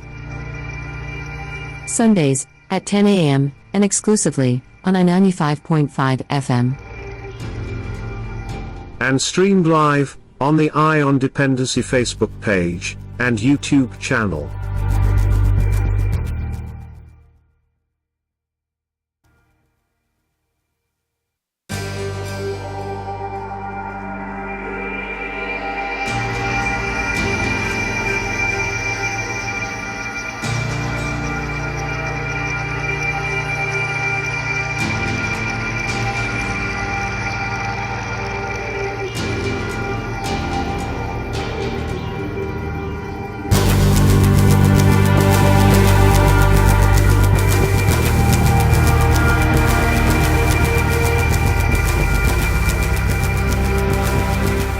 Thank you for staying with our Dependency. And you know what? Let's change the vibe a bit, right? Let's hear from the public a little bit.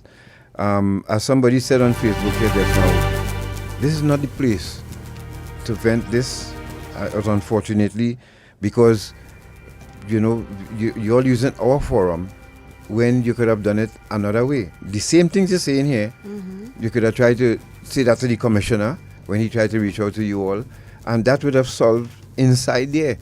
You know, so that, but again, bitterness seems to be the way to go in Trinidad and Tobago today, that we don't seem to be able to forgive. We have lost that will and that ability to forgive each other and to be nice and love each other. I don't know why. Why the hate? Why choose that instead of love? You know what I mean? You look, I spoke to you all about my brother and I. And when I thought my brother was looking down on me, when my brother offload on me so, then I realized how many things I did to hurt him. When, and we had this sort of ambivalence between us. But then my brother came forward and for this Calypso competition, I'm going, I see my brother cry long tears when we FaceTime each other that I didn't make it to the final. And I said, but I didn't know this side of him, and that love, but I real hurt my family. I real hurt my family. My brother and sister have no right to be talking to me today. But we managed to get past that. And now I love my brother and sister, boy. So if I have a chance now for us, and you have a chance, why not choose that instead, boy? We so weird. We so weird. I don't understand. Let's take some calls.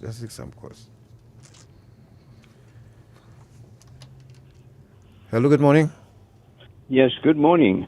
I was wondering in my shoes, why it is that even the last program, that the source of the drugs and the guns, they're calling these people their brethren. I don't know what that means, their brother.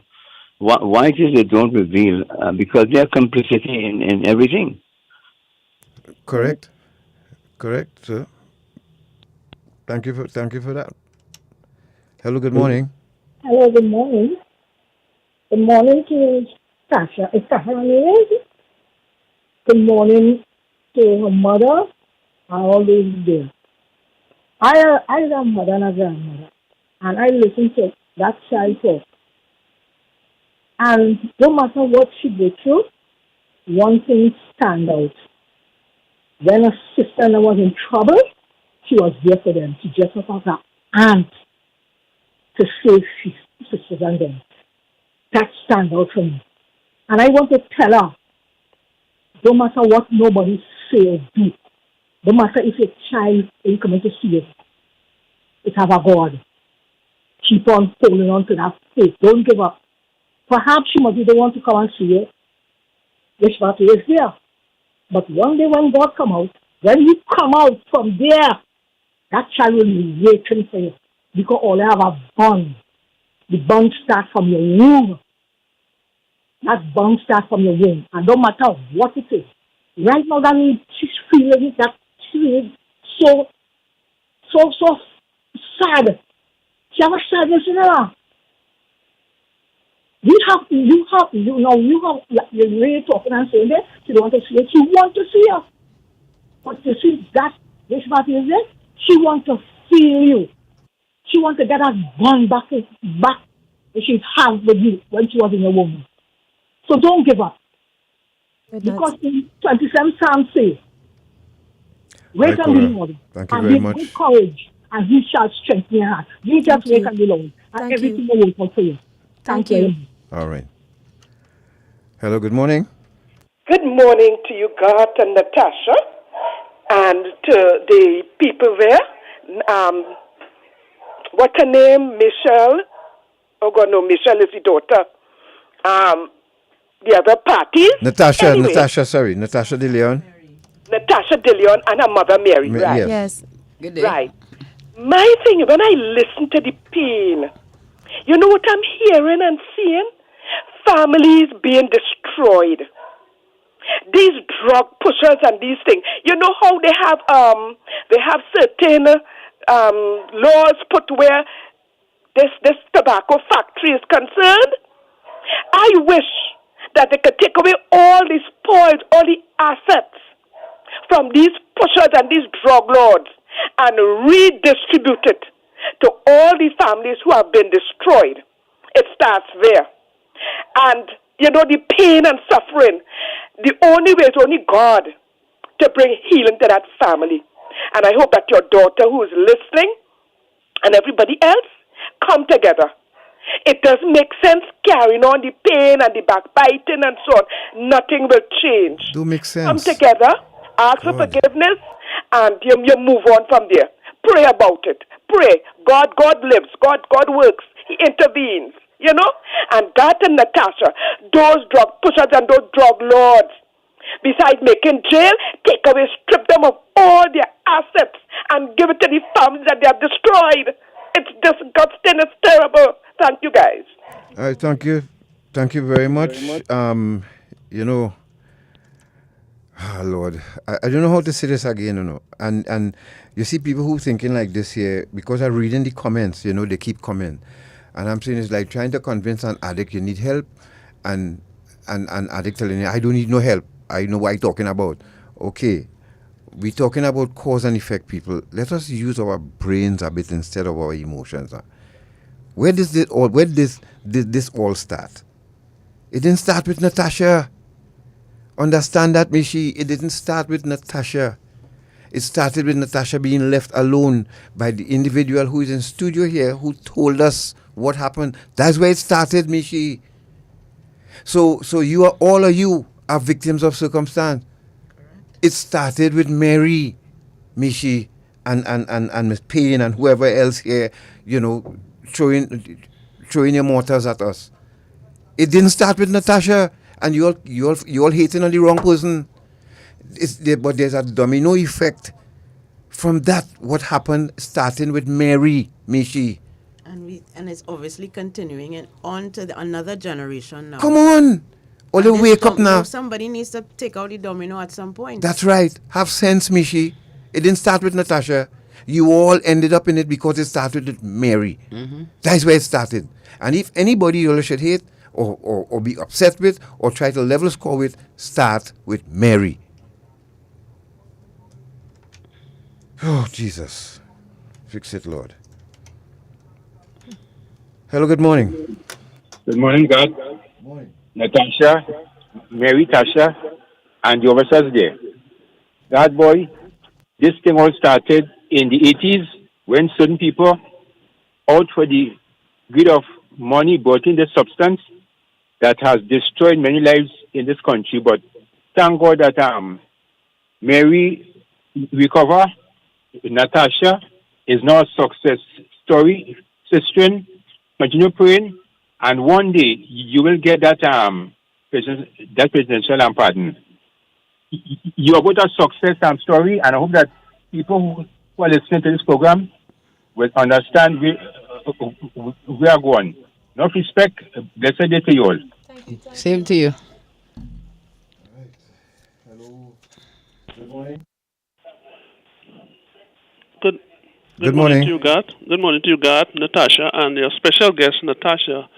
Now, I am asking this question based on my own ignorance, not to condemn at all, because I've never been in prison and I don't know the system. And then again, listening to Natasha's circumstances. Natasha, at what point do you think the society should let inmates back, accept inmates back into society and let them make a contribution? Because obviously the victims will have suffered too. And I also believe there's enough talent in jail, in the prison system, to even build a building like the Hyatt. And a lot of them are wasting away in prison. So sometimes the society, we should reach a point where we forgive. So I want to know where at that point we should let the inmates, accept the inmates back into society and let them make the contribution that they deserve making. At what point? Thank you very much. All right, go ahead.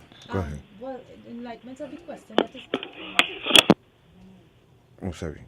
Enlightenment of the question that is being asked, I would say this.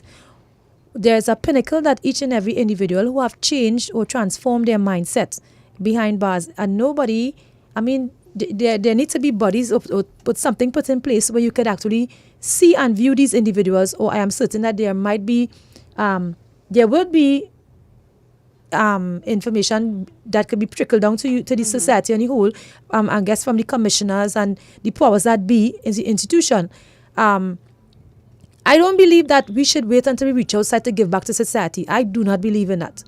I believe it all starts because you're already incarcerated. You can make a different you from inside, and it must then reflect on the outside. So it's not about waiting until we reach outside it to now change. No. While still behind bars, what I did for the times that I've been incarcerated is made myself a more marketable person, so that in the event that I'm placed back on society, I can be able to function in all different areas, whatever area that I could actually possibly go forward with. So I don't believe in waiting until. And I believe, honestly, once that change it comes about and you see that actual change, then that person should automatically be given an opportunity to go forward in life again. Because there's only so much you can take as an individual, which are certain pinnacle, and from that pinnacle, if you're not looking for the data deteriorating, because then the question mark is, what is left to hope for? Yeah. Hello, good morning. Good morning. Hi, good morning. Go ahead, you're live. Hi, this is Natasha De Leon speaking here, Natasha's daughter. I'd especially like to tell my mother I don't hate her. I never have, but I dislike a lot of things that she does. One of those things being not taken into consideration because of her mistakes, that my life, and by extension my deceased brother's life, would have been under some serious nonsense. I am a young lady. It is very hard for a young lady to thrive out here compared to a young man. And if I ask of you to leave me out of your interviews, do not mention my name or my children, or I will pull back and you continue doing so. As a mother, I would do what is right for me and mine, which is hold my corner. If I ask of you, do not have your inmates that are released early to come and meet me wherever I am. Oh, you're Tasha's daughter, because I used to play music at a time, which is now void because I was in a party and a woman cornered me in a washroom to tell me she was with my mom and that she loves me, and this woman is walking up at me and she wants to be part of me and my children. If she was somebody that had a vendetta against my mom, that could have been the end of me. Misha? And at the end of the day... Misha? Yes?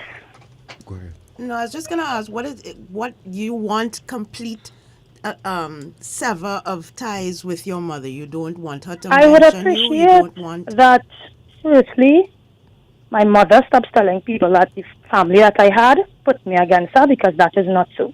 Whatever differences they may have had, they have never once said anything bad about her ever to me. The only thing they said is, whatever you do in life, do not make the same mistakes that your mother did. And they therefore created a path to me to not end up there, which is Misha, what I've done. Can I stick up in here a minute? Mm-hmm. Is it possible that you could, we could speak off air? We can. All right. We can. So just leave, But my number is For 756. general public knowledge, I don't hate her. No animosity whatsoever. And neither does the family of my father. All right. My number is 756-6337. I'm sure somebody will write it down for you. Give me a call now, right? Or if you want, you could call downstairs and leave your number for me, and I'll get in contact with you. The number is 622-393. I already left my number downstairs. All right, great, wonderful. Thank you, Love Misha. you. Thanks. Hello, good morning. Good morning. Congratulations to Mary, the mother of Natasha.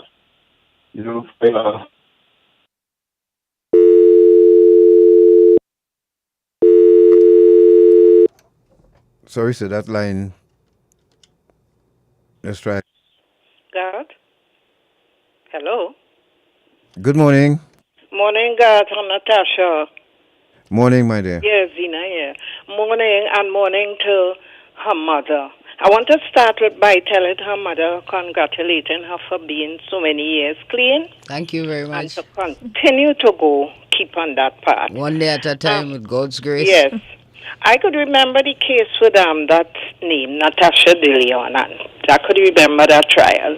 But I want to tell Natasha, yes. Once you have forgiven your mother and forgive who you're supposed to forgive in life, you would be able to move on, and I believe that's why you made so many strides in prison. And you wouldn't forget, but you are forgiven.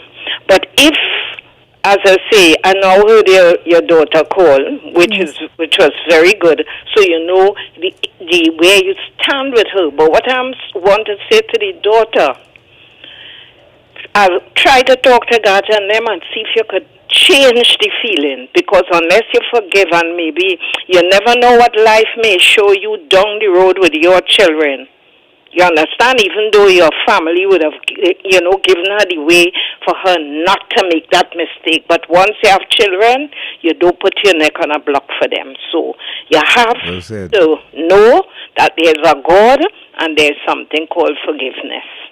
But she said she wants it a particular way. Well, you could talk with her and they could work it out differently. But as I say, once you have children, you always have to, forgive and understand what life is all about. You don't know what could happen down the road. So thank you all. Continue to do that wonderful work that you all do.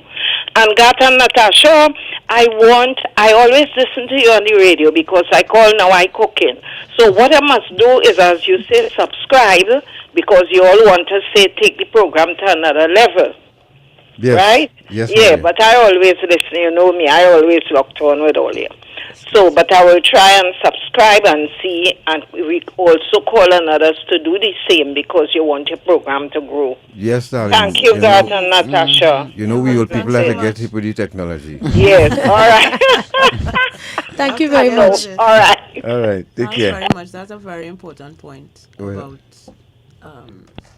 if once you're a parent, you don't want to live with that kind of resentment and hurt and You pass it on to your children, right? You pass it on to your children. Thank you. And as she said, you never know what is going to happen to Thank your you. children. I don't know. Again, I don't know You why. end up in the same place. Again, and I tried to tell Michi again, this didn't start with Natasha. You're blaming the wrong person.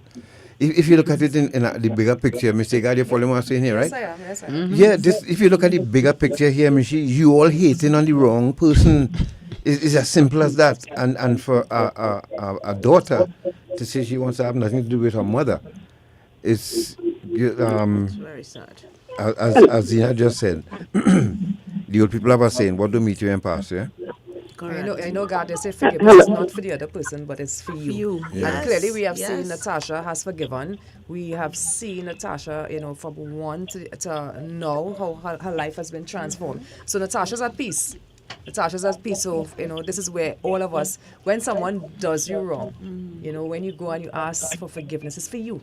Yes. So maybe one day it will happen. Maybe one day, we would have mother, grandmother, and daughter having an interview. We never know. And nothing is wrong with that. Nothing is wrong with that. Hello, good morning. Good morning, God. Good morning, God and Natasha, and to the panel. I want to make an appeal to the government of Trinidad and Tobago that Independence and Republic Day are upon us, and some consideration be given to pardon Natasha.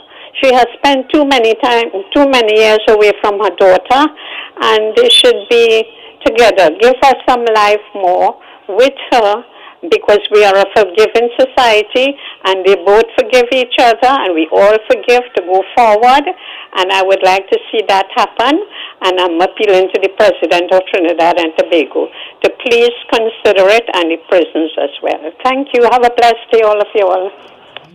You're welcome. Thank you so much too. Hello, good morning. Yes, good morning to the host and good morning to the guest. Morning. Natasha? Yes. Yes, you have said everything and I understand everything what you are saying. Your daughter called in and I know you will understand her just the same way. Yes. She's not vexed with you. I know that. Yeah, she's not vexed with you. She's just dealing with her feelings. That is how she feels, and she's saying the things that when people met her, what they are saying. And what that and the other lady there who has been with him, they can have a counseling session with both of you all. Yes. And you all can sit and talk about everything that took place with you all. And you all will come to an amicable understanding. Put God first in everything, and it will work out for you all. Thank you very much. Thank you. Hey, look at the time. Folks, yes, okay. Wow, we just have one. It's 12 o'clock, and the person reading the news supposed to be here just now, folks. Wow. Just as I suspected. We join us again next week, please God, for part 2 of this, because Natasha will have to tell us about the time on death row, and then we'll show you what she's doing now. And Mr. God? Yes, next week, God's Way Life will be bringing that. We did not even touch on when her son died. Yes. And that's a very touching story as well, so we can bring that come next week, God's Way Life. Okay. And before I go, I just want to say this as well too. I need to clear the air with this. I always wanted forum to do this, and like God allow it to happen now. to the victims and those who have hurt in this process, I just want to say that I am sorry. I cannot turn back the hands of time. But from the depths of my heart, I am sorry. And if given the opportunity, I will run from this life, not to be in a situation like this. I cannot bring back or turn back what has happened or take back. But I know in my heart of hearts that I am genuinely sorry. Well said, Natasha. Thank you so once much. again. Thank you. Thank you so much, Commissioner. Yes. And all the Mr. Steele outside with the others, thank you so much. Coming up next, Major News at 12 with Sterling Henderson. Take care, folks. Have a safe week.